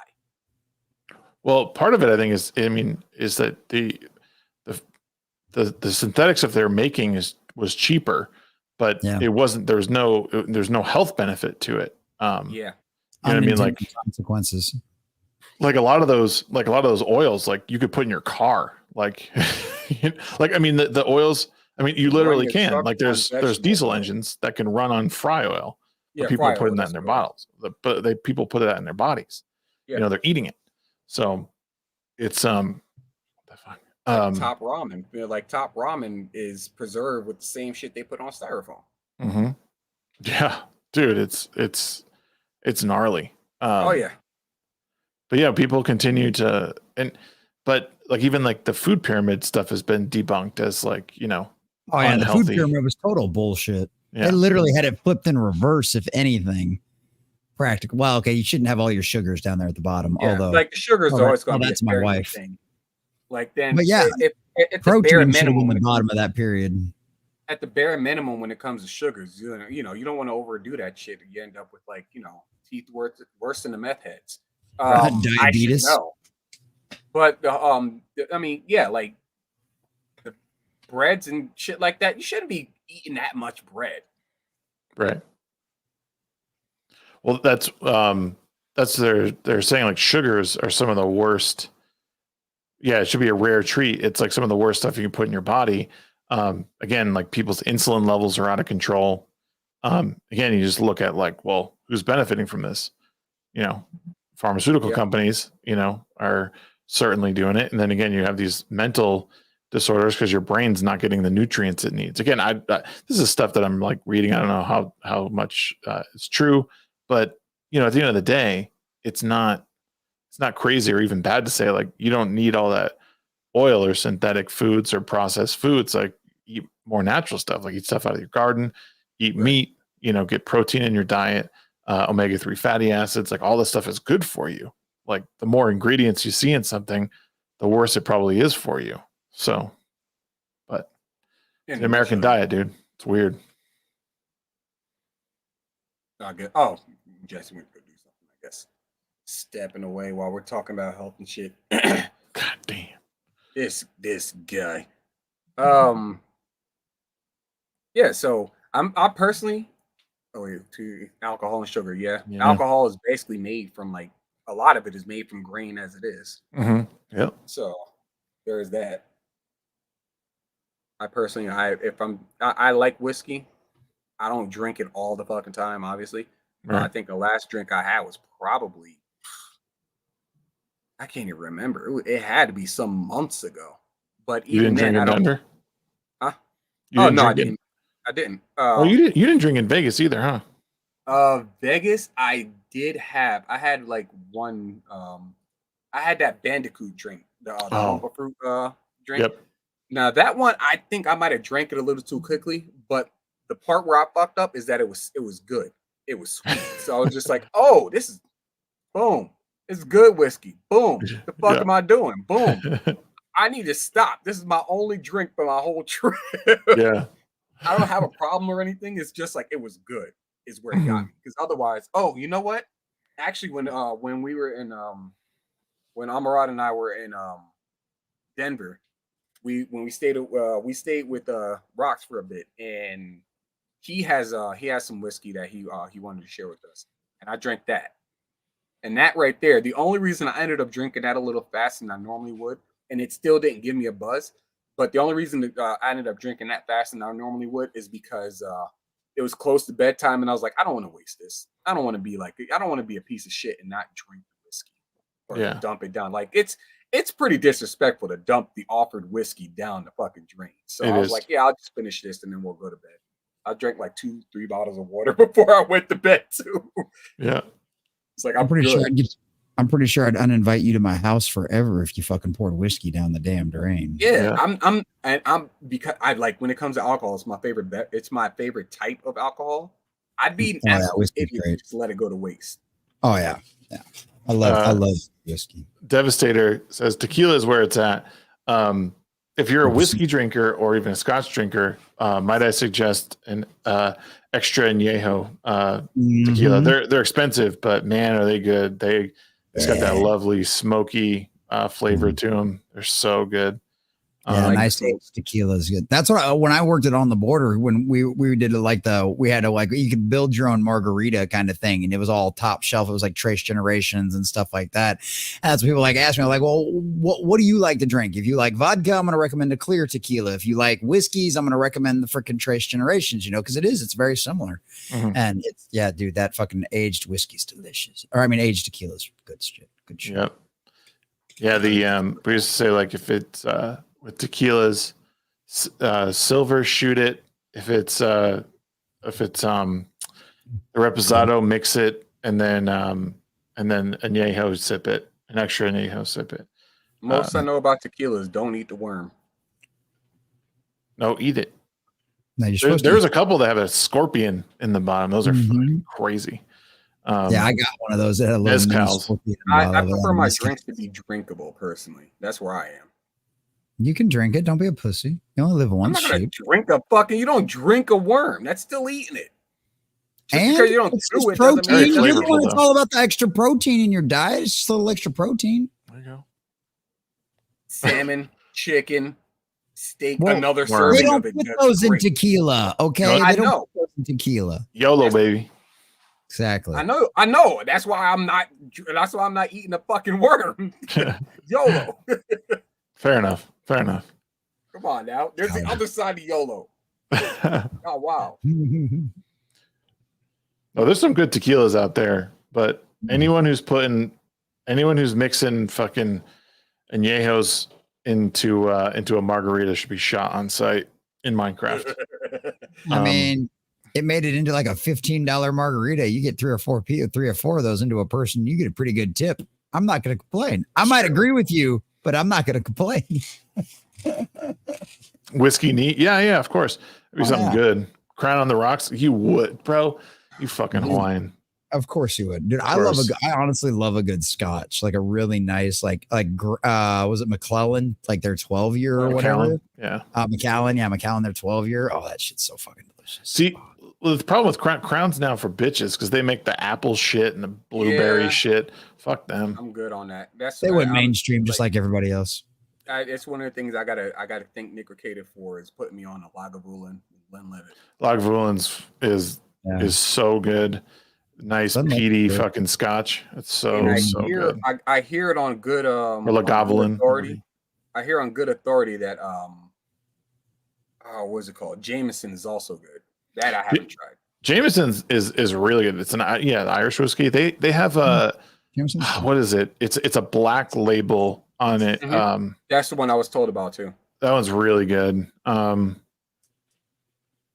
scotches that are like, if you could spend money on it, like get a 24-year-old scotch. It's so good, but like you can't. You just drink it right out of the glass. Like you just put a little bit in there and you just sip it. But it's just got such good depth of flavor. I don't know. It's just, there's nothing like it. I mean, they're so expensive, but there's so many good expensive scotches out there that you just need to try before you die. Totally worth it. That's one of those things where you can probably you never want to, even if you could afford the bottle, you wouldn't want to buy a whole bottle, but you go to one of those really fancy ass high end bars when you're on vacation and you have one and that probably cost you what the bottle would have cost you, but you're like, it's okay. I'm on vacation. It's okay. I'm on vacation. There's a champagne bar near like where I used to work. And maybe I don't think it was a deal. I don't think they gave me a deal on it, but it was Macallan 24, and it was like, I think it was $32 for it's like a finger basically of it. But my God, it was just so good. I don't even want to do anything younger than that. Like, this thing can vote. It's like, it can drive. It's been in the military. It's almost old enough to run for presidency. Exactly. 24, 20. You can almost run for Congress. Yeah, there you go. Yeah, there you go. Oh my God. Yeah. I couldn't resist giggling every time. You're like, yeah, man, it's nothing better than a 24-year-old. You're like, I'd put money on that. I mean, he's like, I'd put money on towards the 24-year-old. I'm like, I feel that. I'd put money towards the 24-year-old too. I get you, Shags. I don't blame you. Any moonshine enjoyers? You Southern bastard. Oh yeah, dude. I had a buddy of mine make like an apple pie moonshine a few years back. Dude, I almost drank the whole fucking quart one night. It was so damn good. So that show Moonshiners, I've seen them put together some of the wildest shit. And like, the judges are sitting there, they just guzzle the whole thing and they let you know exactly what's wrong and stuff like that. I'm sitting here like, look, I might have to fuck around and do some old like 1920s prohibition shit every now and then. I don't know. fuck around and find out. Let's do it. I know. I might FAFO. Who knows? Well, honestly, the other thing about that is as long as you're not selling it, depending on the laws in your state, you can get away with it. It all depends on the laws in your state. Some of them have different laws about distilling. Well, I'll let you know this right now. If there's any kind of if there's anyone in this entire state who has any idea of how the law works within this state, it's Mama Amarada. It's like all I gotta do is ask her about it, and she'll give me a whole detail, like a whole dissertation on it. And I'm like, that is a lot of that's a lot of knowledge. I don't know why you know that. It's cool that you do. I don't know why though. I used to work at a liquor store in Hawaii, and they sold like a brand of moonshine there, and all like the hippie ladies would come in because they make all their fucking tinctures out of it and sell it at the farmers markets. But it's legal to sell. Well, it's legal to sell that there. I never touched that shit though. I think one time like I smelled like a bottle that someone had opened, and I was just like, fuck that, dude. Smelling like it burns your hair. Degrease my engine. No, thank you. Yeah, that's the whole point. Kills a few brain cells and it's great for degreasing engines. It's multifaceted. Right. It's definitely better than the styrofoam they put on noodles. There you go. Be better than styrofoam. Nah, man, that fucking distilling process bullshit takes too long and it's too complicated. I just make wine, dude. You throw some fucking juice and some water and some freaking yeast and a little sugar in there, just shake that fucker up and leave it on the counter for a few weeks. And booze. Oh, it tastes like ass. It's like dude. It's actually pretty good. It's good shit. It's good shit. You'd be surprised. It's super simple, crazy. Amarada did. It was like, I think it was when I was sick. It was either when I was sick or when a number of us were sick. She put together like this one drink. It was I forgot which alcohol it was, but it was that some peppermint and it was something else, and just let it sit there. basically turned into cough syrup, essentially. Oh, And it had a nice flavor to it. It was like Robitussin, but with good flavor kind of thing. So yeah, it was pretty Tussin. solid. It'll Yeah, fuck that Tussin will get you. Robo tripping. You say you broke your leg, Tussin. Take some Tussin, you'll be all right. You take some Tussin. You broke your leg, Tussin. Yeah. Hot toddy. Yeah, those are the best when you're sick, dude. Oh, I love a hot toddy. I love hot toddies. What up, Yeah, Leon? that's what I was thinking when he first started describing that too. I was thinking he was going to say a hot toddy. But Yeah. Oh, Deadpool tomorrow. Yeah. I thought about just buying a ticket right now. I don't think it's sold out in my theaters. So I I wouldn't think, have I the think time. the to wife watch and I it. are going to go see it Friday after the con. I don't think I have the time to watch it personally because like we got a lot more. Well, we got some farming, gardening shit to do. We don't exactly have a farm just yet. I'm pretty sure there's also some other stuff that I have to do this week. Whiskey, honey, and candy canes. Yeah, that's basically like a freaking. That's what it was. That's basically a hot toddy minus the tea. Yeah. I can see that. Yeah, let it all sit, it all melt down and turn to. Oh yeah, that would go. Damn. Yep. Yeah, it was good. And I was like, I mean, if y'all like end up in a hospital, in the back of my head, I was like, yeah, I end up in a hospital, it's fine, but I might top this thing off. I might clean this whole thing out. So let me go ahead and finish the bottle before I take. I don't know why y'all are still sick. It's kind of weird to me. It's really interesting how you guys are still sick. Very fascinating. I don't know why you guys are sick. Why I have the hiccups or whatever, but What do you mean? Right as rain, fit as a fiddle. What do you mean I smell like bourbon? Shut up. I'm the one getting up and walking around. You're the one still laying around acting like you're sick. Acting like you're sick. That's funny. I might fuck around, but like, no, I haven't had enough of your homemade Robitussin yet. I don't know what you're talking about. It's to my understanding that it's better when it sits longer. So, oh, I'm sure. Yeah, it gives really time to soak up and permeate. That cinnamon out of them candy cane. Oh, that peppermint. That's pretty much right. Like I pick it up every now and then. I'll look at it like, oh, there's still fucking candy cane particles in there. Just give it a nice shake. Yep. Mix it all up. Sit it back down. I'm just like, I'll let it be there for a bit. Alcohol probably heat steep. Yeah, probably heat steep it in the microwave for a little while. I'd probably heat it up faster. That too. Yeah. Well, it's funny that Shag said that all the ladies come in and buy the moonshine for their tincture because I use Everclear in my alcohol CBD tinctures. Yep. Well, because it's the most effective one to use it. But most of the time, most commercial uses you use coconut oil because coconut oil is shelf stable, whereas the alcohol will evaporate after a while. Yeah, because it's alcohol. Yep. But that's okay because the more alcohol evaporates, it just shows you how much concentrated it is in there. That really. There you go. Speaking on Deadpool, do we know is it the same director for the first movies? I tell you, it's I can't remember if it is or not. Because if it is, then there's promise for it. Because the first movie, I saw the first movie and I was pretty impressed with it. Like I like that. I like the first Deadpool movie more than I like Homecoming. And Homecoming was a largely Homecoming, despite the fact of it not being like being like lore relevant, it was serviceable. It was a good if you don't know much about Spider-Man or if you just want to see a movie with Spider-Man in it, it was good action. It had a decent line of comedy. It was fun. You can go see that movie a number of times. Deadpool I enjoyed more. It's not, but he was a producer on Real Steel. He looks like he has a lot of producer credits. So Real Steel the movie or Real Steel the show? Real Steel the movie. Okay. He was a producer on the Adam Project, Free Guy, Arrival. He's got a lot of good like producer things, but he's the director of. Yeah, he is the director for Deadpool and Wolverine. Well, one of the things that I liked that I heard. I mean, I got a question for you guys on this. One of the things that I liked about this too is the chick that plays X-23, and I can't remember her name to save my life. Not only has girl had a hell of a Daphne King. Yeah, not only has she had a hell of a glow up, the girl is absolutely fucking gorgeous.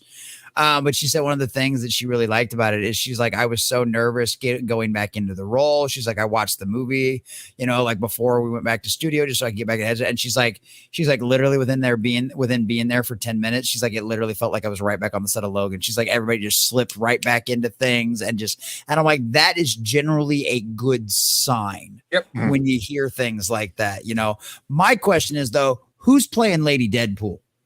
Because the two leading theories right now are Blake Lively, Ryan Reynolds' wife, which is honestly the one I'm leaning a little bit more towards, and the other one is Taylor Swift. If it's Taylor Swift, I'll walk out. That's it. I can respect that. Bro, I can respect if it's Taylor Swift, I'll walk out and I won't even be there. Yeah. Why would you do that? Because Ryan Reynolds is a pop culture nerd, just like Deadpool, and he really likes Taylor Swift too. But the other thing about that is he doesn't know. He said in an interview flat out, he says, I don't care who you hire. I just don't want to know who it is. And since his wife has never appeared in a Deadpool movie, and this is supposed to be like the trilogy, this is supposed to be like the last one or whatever of official Deadpool movies. I'll never believe that for an instant, not if Kevin Feige can make money off of it. Yeah, so that's like that. That's why a lot of people also think that would be really kind of cute. And I honestly think that would be like a touching moment to see too. But I don't know. I just thought that we'll see what happens. Either way, she looks fucking hot in that suit. Either way.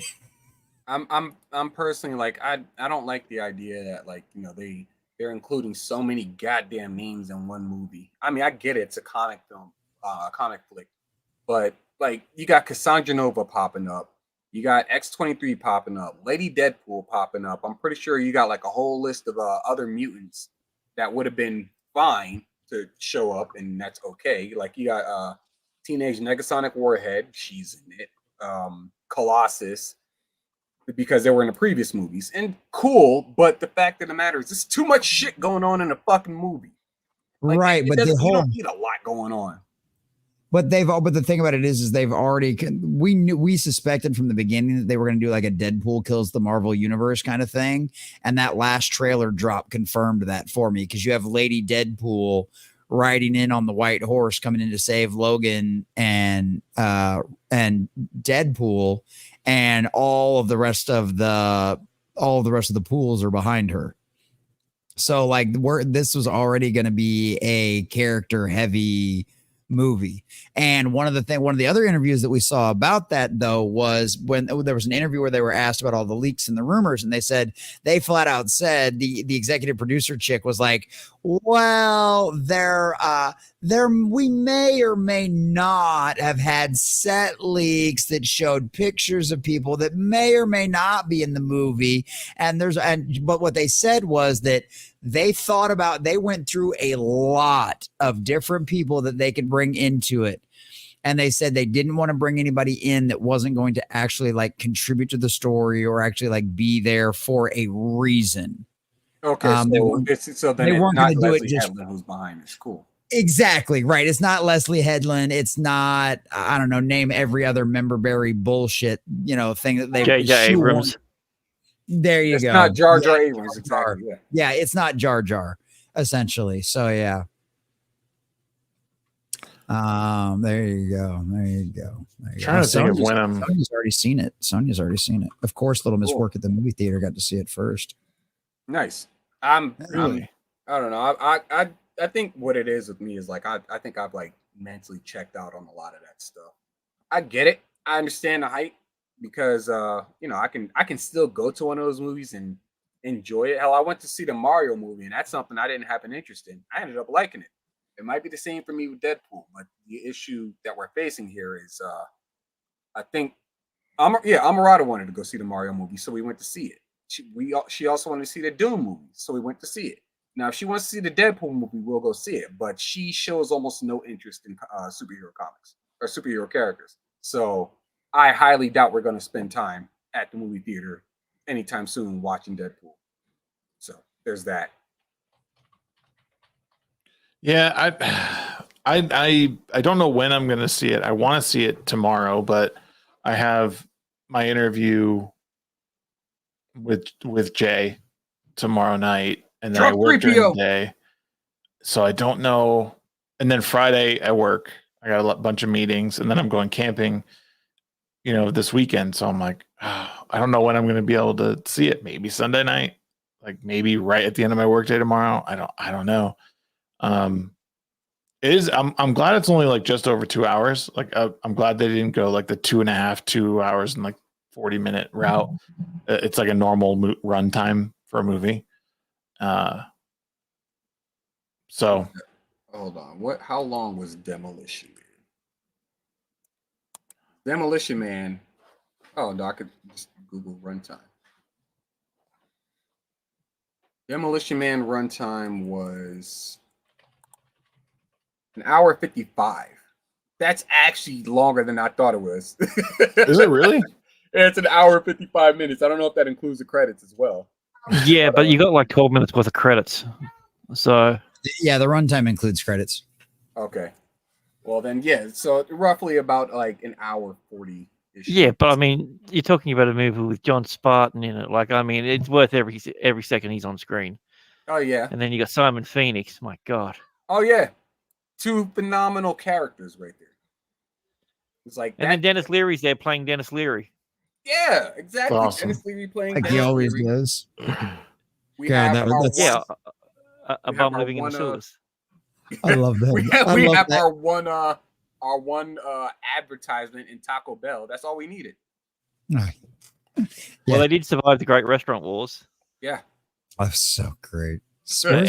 Which is weird because we got a VHS copy of it early, and it was actually Pizza Hut. The whole restaurant they went to was it was Pizza Hut initially. Not bad. So they changed it for different regions. So, but when it properly came out, and we got the proper tape of it and board and everything, it was Taco Bell. HP runner, we were talking about Deadpool and Wolverine. We were talking about going to like seeing that and other movies. But everybody knows my stance when it comes to movies. I don't like long movies personally. Yeah. I mean, I can sit down and watch Lord of the Rings. There's enough happening on the screen to justify me not doing anything for a few hours. I'm fine with that. But movies like, for example, Endgame and Infinity War, they ran far too fucking long. Infinity War was perfect. Endgame too long, I think. Well, yeah, you could say that. I mean, there's that whole there's like a whole fucking chunk of Endgame that could have been taken out. Like that what happened after the blip, as they're calling it, that part could have been taken out. The time heist part could have been shortened. Yeah. Holy shit, is it so fucking confusing anyway? Yeah, the time heist part was long. It was a bit long for my taste. And am I the only one that groans every time a major movie franchise like this uses time travel as their fucking MacGuffin? Because it's like really like of all of like the tried and used over tropes of all time, that's the one you guys went with was time travel. It's a fucking cop out is what it is. It is. It's always been a cheap cop out, and it's like you have literally like the smartest people on the planet. You've got Tony Stark and Bruce Banner, and got access to all the resources of S.H.I.E.L.D. and everything else, and like time travel. Really, boys? That's the best. I just think if you're going to use it or you're going to do it, like you need to find a way to you got to find a way to stop it, or you know what I mean? Don't make it your be all end all. Don't make it your solution. That's the problem with it. Yeah. Like that's the thing I absolutely hated about Endgame. It just, for me, it ruined 25 other films building up to it. They're just like, oh, we fix it with time travel. Now you've got that all the time. And especially when it's just like, time travel is impossible. It can't be done. I've done it. Right. Yeah. Now all of a sudden that I've ran off and hung out in my room for a little while, like I figured it out. We've actually, I saw it recently. Amarad and I, we went to a restaurant a few weeks back and saw it on TV. And it was at the part where Thanos finds out about Nebula being essentially a double agent. And I'm sitting here like, oh, how convenient that she starts malfunctioning right here at this point. Right. I'm just sitting here like, okay, so now past Thanos knows that there's going to be some shit popping off. Like, come on, this game, this shit. It's like they gave him too many. They gave him all of the advantages, I guess you could say, just for him to remain as powerful as he was, as opposed to it being like, they catch him off guard, and even when they catch him off guard, he's still stronger, kind of thing. Mhm. Let's just let it be what it is, as opposed to, oh, he's super smart and super ahead of the game. Shut up. Yeah. But he wasn't. That was the point. Back then, he was just sitting on a chair doing nothing. Yeah. It's so. But thank God they had a CGI disposable army. Otherwise, it wouldn't have felt like an Avengers movie. Right. Yeah. No shit. We're all waiting for it. I would say when it comes to like, if you're gonna do a bunch of like, wibbly wobbly, timey wimey shit, first off, either be good Doctor Who, Right. and if you're gonna fuck around with Like on space, Sunday nights at 7 p.m. yeah, if you're gonna do something where you're fucking around with like space and like, dimension hopping and shit like that, do something like do a story that resembles something like Hitchhiker's Guide to the Galaxy or something like the John Dye series. Like, you got to do some shit that's so goddamn unbelievable that like, you can't help but know what's going to happen next. Or it's a one-way ticket, or you find some way to like, it's not a way of fixing something. It's a way of like, oh, hey, this is going to move you forward, but this is it, or something new comes of it. And there's no changing anything. Right. History is history. It's not, because now it's like, oh, well, now we can just use this to fix anything we want. So nothing. But truly history matters. isn't history. Because Thanos come back in time. It changed history because that never actually happened. Yeah. So like the whole premise and point of it, like if they were to do that, what they should have had was like a massive reset or something happen where, on coming back, all of a sudden people don't know who like Thor or Tony Stark is or something like that. And he's trying to, or when Bruce Banner comes back, they're like, who the hell are you? Like he's been erased from time. That's the price for messing with time. Right. Sort of thing. Mm-hmm. And then they think he's a part of Thanos' army. Then you can have some cool Hulk fights. Yep. Well, even no stakes, nothing. Well, even No Way Home kind of like messes with that a bit too, with erasing his memory and shit. And it's like, like. Oh, you mean like the Acolyte? Yeah. Let's just erase half. Like, let's erase 2/3 of your fucking life experiences. Right. And all of She a sudden wakes up as an 8-year-old. Right, a fucking 26-year-old, 8-year-old. I'm so confused here. Yeah. It's wild, like how people write stuff. I don't know. Good job, Headland. You fucked the entirety of Star. It's still funny to me that they're like Star Wars Theory, Disparu, as they're all basically saying the same thing. Like, this isn't just like the Acolyte isn't just the worst Star Wars they've ever seen in their entire life. It's quite possibly the worst cinema they've seen in their entire lifetime. Yeah, and they watched Robin Hood. Yeah. We be Robin. And that's the problem. Like, I don't understand. That my last YouTube channel nuked. I don't understand why people can't look at it from that point of view. I see all these these Star Wars stands out there, and I'm like, dude, like we're not talking even about the Star Wars canon as like we're just like a lot of it's just like, this is horrible filmmaking and writing. It's like poor story structure and like character motivations changing on a dime. Like why? Like, I don't even know who the good guy is in this. Like I'm supposed to be rooting for Osha, but then all of a sudden she hates people. And then who the good guy in the entirety of the Acolyte is Hypnotic. Go follow his channel. Yeah, exactly. Channel, subscribe. Good stuff. Well, and what the man just hit a milestone. It's so funny that you bring that up too. It's because like I did a video today over an article from allears.net. And if you don't know who allears.net are, they are Disney Pixie Dusters, shills, all the way 100% access media, right? Their headline for their article today was "The entire internet hates this latest Disney Plus show." And it was all about the Acolyte. and they posted, and it was funny because they're shills, right? So they post this one comment from a guy that was on their Facebook post, right? They put a post out there about like 266 other things I deserve to Acolyte, right? This guy says everybody's wrong about the Acolyte, even though he'd only watched 4 episodes. He hadn't even finished the entire series yet, right? And so they have one comment in there that's basically, it's everything we bitched about the thing. It says, but he starts off the comment with, I hate to agree with those incels on the internet. Okay. They were right. Right. And so mind you, this guy starts off with this. Mind you, he's making this post on Facebook saying that those incels on the internet, right? Just the irony of that is apparently completely lost on him. But then he goes through on this tirade of that basically everything Disney Star Wars has been shit with the exception of like the Mandalorian. I think there was like one of the, he said like Clone Wars and Bad Batch. He said, other than that, it's all been shit. And it's like, I'm like, well, hello, bigot. Welcome to the table, homeboy. Like, you're officially a racist, homophobe, sexist, like all the rest of us, because that's exactly what 99% of the fellowship has been saying the entire time. And the sad fact of the matter is, like, at one point in time, that was Star Wars theory. And people on our side, even though we were still friends with him, we laughed at him because he liked the stuff that was not good.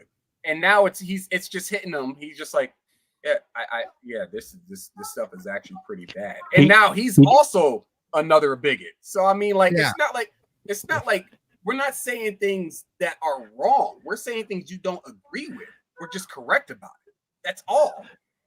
Yeah. The problem that Star Wars Theory had was he would complain about all the shit in Ahsoka that was going on during the time, and at the end of it go, that was 9.5 out of 10. Yeah. Those are contradictions. 8 out of 10. Like, it's just, yeah. He reaps what he sows with it. Fair enough. Gentlemen.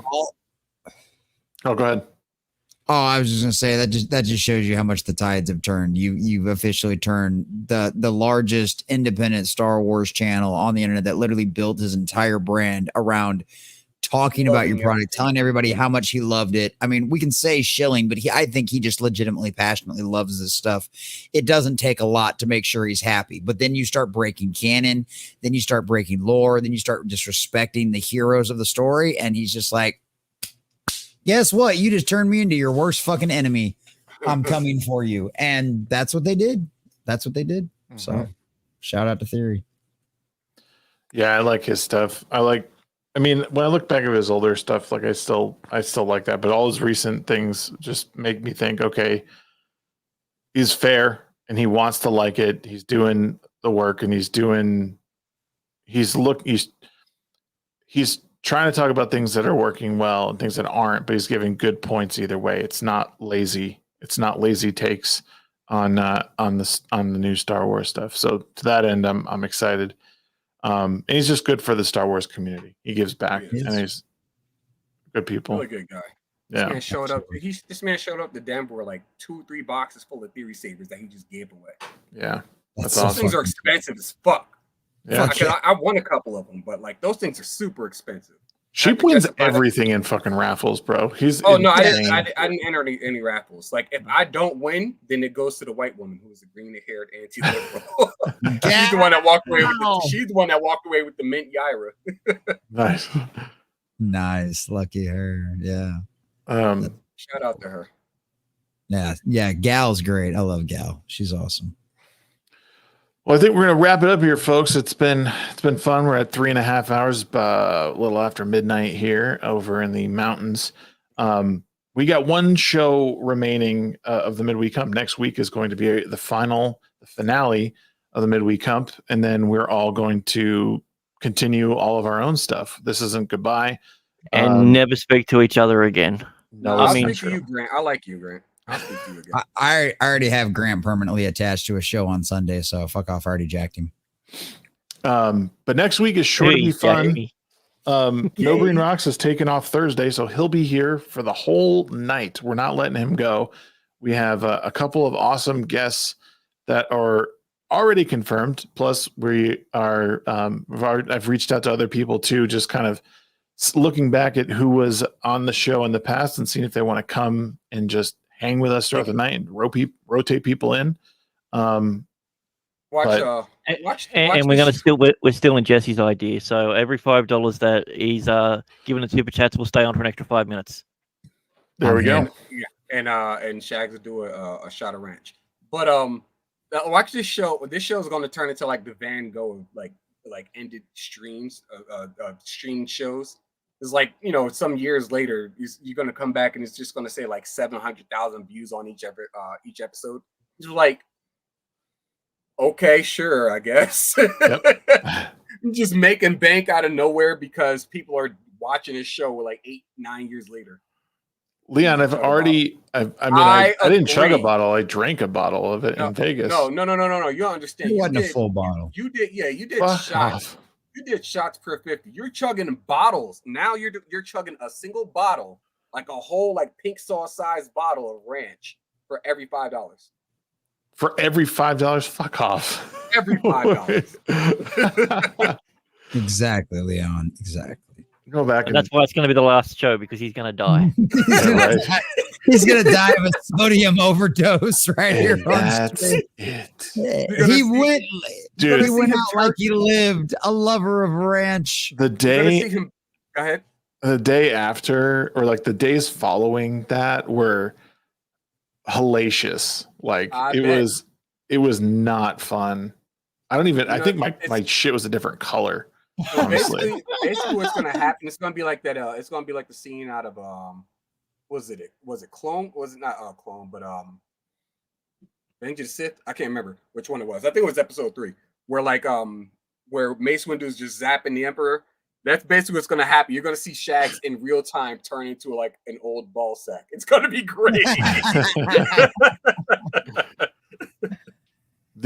It's just the sheep, they're killing me. You must stop them. Unlimited hidden valleys. Yeah, the unlimited ranch strategy. Absolutely disgusting. Shags is just squirting fucking ranch at his fingertips all over me. Oh, he knew he was a squirter. That's ranchy. But yeah, we're gonna have a bunch of people on. We're gonna have a good time. It's been an amazing couple of years doing this, but it's certainly not goodbye as far as all of us are concerned. We'll continue to do stuff. There will continue to be stuff happening here on Wednesday nights, and on, you know, all these guys are doing stuff as well. So there's none of it's goodbye. You will see us plenty of times. Jesse does his stuff full time. Sheep's getting back in the saddle again as well. Grant is continuing all his stuff, as you know. I mean, and same with me. It's gonna be fun. Yeah, let's go around the horn. What do you got coming up, Jesse? What's this week looking like for you? Just crossed 900 subscribers over there on my new YouTube channel again, second time around. Looks like we're probably going to beat our record of 10 months to 1,000 this time by at least a couple of months this time, if not like 3 or 4. I think we did it in 10 months last time. Looks like we're probably going to do it in 7, if not maybe, 8 for sure, if not 7 months this time. So if you haven't already, make sure you come subscribe to the new Common Nerds YouTube channel. Make sure you're still subscribed. You know, YouTube does that little nonsense BS stuff all of the time. Tomorrow morning, I have my 11 a.m. morning prep, and we're going to do a very special $5 Thursdays edition. We're still fundraising for con this weekend. Got the Corpus Christi Comic Con, which we'll be live streaming from Saturday and Sunday. So definitely come check us out tomorrow. Help fund my con habit. Help make sure all the kids have a great time doing all that kind of stuff, and keep my ass in the chair for as long as you possibly can afford to do that. Because $5 Fridays, for every $5 donation or more, you can keep my ass in the chair for another 5 minutes. Our record is 3 a.m. Can you beat it? Your ass in the chair? Yes, eat my ass in the chair. No, keep my ass in the chair. Jesus, clean the ranch dressing out of your ears. For the love of God, stop letting Shag do that to you, sheep. It ain't right. It ain't right, man. It ain't right. You're supposed to be a hot sauce guy. You're black, for the love of heaven. But I'm putting out a bunch of videos. Disgusting. Disgusting. I put anywhere out from 3 to 4 videos a day, Monday through Friday. Go check those out. Go give them a watch if there's anything that interests you. Put a great video up about Hypnotic getting his first warning on a stream the other day, dealing with all the Mr. Beast stuff. So that stuff's pretty crazy. If you guys want to hear my opinion on all of that, you can go check that out. Got 2 more videos dropping tomorrow. Who knows what's going to happen this weekend with the con and the live stream and everything else. But yeah, come check it out Monday through Friday, 11 a.m. morning prep.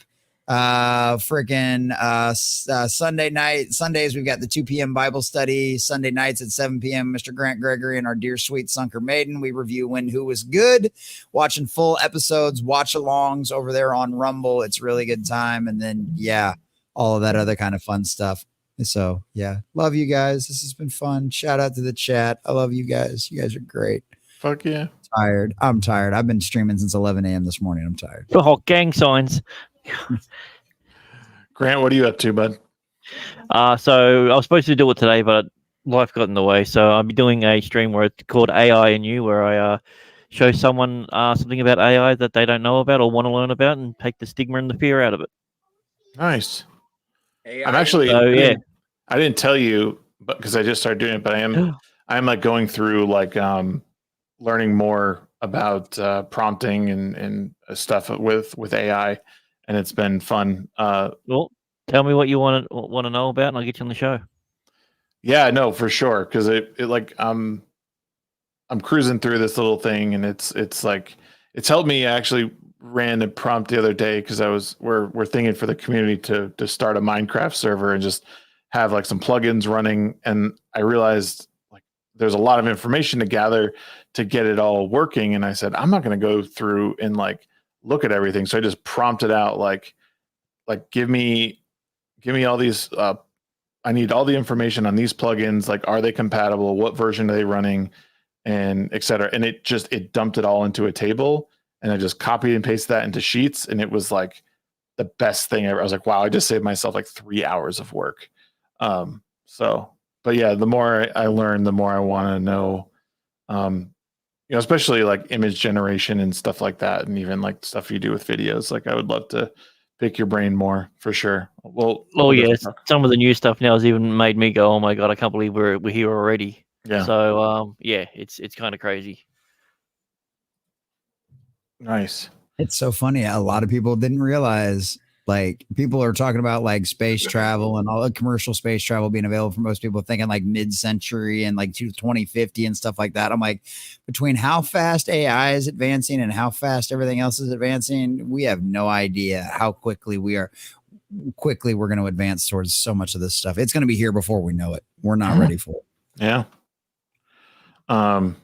Sheep, what do you got coming up? Manga that I'm drawing. That's pretty much it. Aside from selling Rippaverse and Rippaverse accessories, yeah, pretty much that. You guys are gonna be you guys are gonna really appreciate these upcoming drops that Eric is planning for everybody to take part in. It's gonna be great. Aside from that, drawing a manga. I'll be playing video games. I think that's what I'm going to open my stream up with. I mean, I have this Gundam model kit that I said I was going to build, but I need to work out the logistics of camera positioning and shit like that for that. And it takes some time, especially with like a real grade or a master grade or something like that. Mm-hmm. You're going to if you're going to build the whole thing in one go, you're sitting down for some fucking hours. But aside from that, I'm probably just gonna open up with a video game. Probably just restart Dragon's Dogma 2. I really like that game. And aside from that, I'm also gonna be playing some Dungeons and Dragons this weekend. On Sunday, you get to see me be the only human in a team full of like non-humans. It's pretty fun. And also some Neverwinter Nights, more than likely this weekend on Saturday as well. Just follow Horror Amarata on her either her YouTube or Twitch, Discord. I think she's still on Kick as well. Go to any of her channels there, or even go to her Twitter, follow her there, and she'll let you know where she'll be broadcasting the stuff. So aside from that, probably some gardening shit this weekend. I'm doing some more reading, Yep. maybe. I got some manga I really need to catch up on. So that's about it. Right on. As for me, guys, check in tomorrow, 8:30 p.m. Mountain Time, same time we start this show. I'll be sitting down with Drunk 3PO. We're talking about all things Achromatic Chronicles. We're talking about just him as a creator, where he's going, where he's been. I love sitting down and talking with these creators. My podcast, Ready, Set, Shag. So make sure you check in with that. And on top of everything else, we have I've been doing a challenge run for Dark Souls Remastered. It's a Souls level 1 run. It's difficult, but we're having a pretty decent time with it. I am currently, where am I in that whole thing? I forget. Oh, I'm in Sen's Fortress right now. Sen's Funhouse, they call it. So trying to make my way towards Anor Londo to try and kill Ornstein and Smo, which is probably one of the harder bosses in that game. Not looking forward to it, but we're going to do the best we can. But yeah, if you'd like to check that out, make sure you follow me on Twitch. Links are down below for everything. Join the Discord. Have a good time with us. I've been spending a lot of time in there, sharing my workouts, sharing stuff I'm doing. You can communicate with other people in the community. And of course, down in the description below, you can click my Meta PCs link and get a little bit off. You can get 2% off on your order. I get a little bit of commission myself there. And then also it's our summer sale right now, but make sure you support these guys. Zach Shutt from Meta PCs is local to Utah. He started this company, makes a great product. Local guys, they're not beholden to people. It's all their own investment into their company. It's just such a great company. Please, please, please support them. You can help support me too, whatever you want to do. Also, Mike Shinoda. Zach looked like Mike Shinoda when he was younger. Go look at his his ID badge he had from like 10, 12 years ago or something like that. Probably even longer. Yeah. The man, he was almost identical to like Mike. It's wild, even down to the big ass round ears. But yeah, a lot of stuff going on. We're building, like I said, we're trying to build a great community. Thank you guys for hanging out tonight. Thank you to the panel. You guys are awesome. Jesse, Sheep, Mr. Grant Gregory, Nogreenrocks, who was here earlier. But next week, we're going to have a whole slew of guests come through, just hanging out for as long as we can. Maybe we will do that. I think it's a cool idea. It might be, $5 keeps us going for an extra 5 minutes or something like that. We'll do some fun stuff next week. Because it is our last episode. But yeah, that's going to do it for us tonight. Thank you guys so much. We'll see you guys next week for the final episode of the Midweek Hump. So long, gay boys. Goodbye. Bye.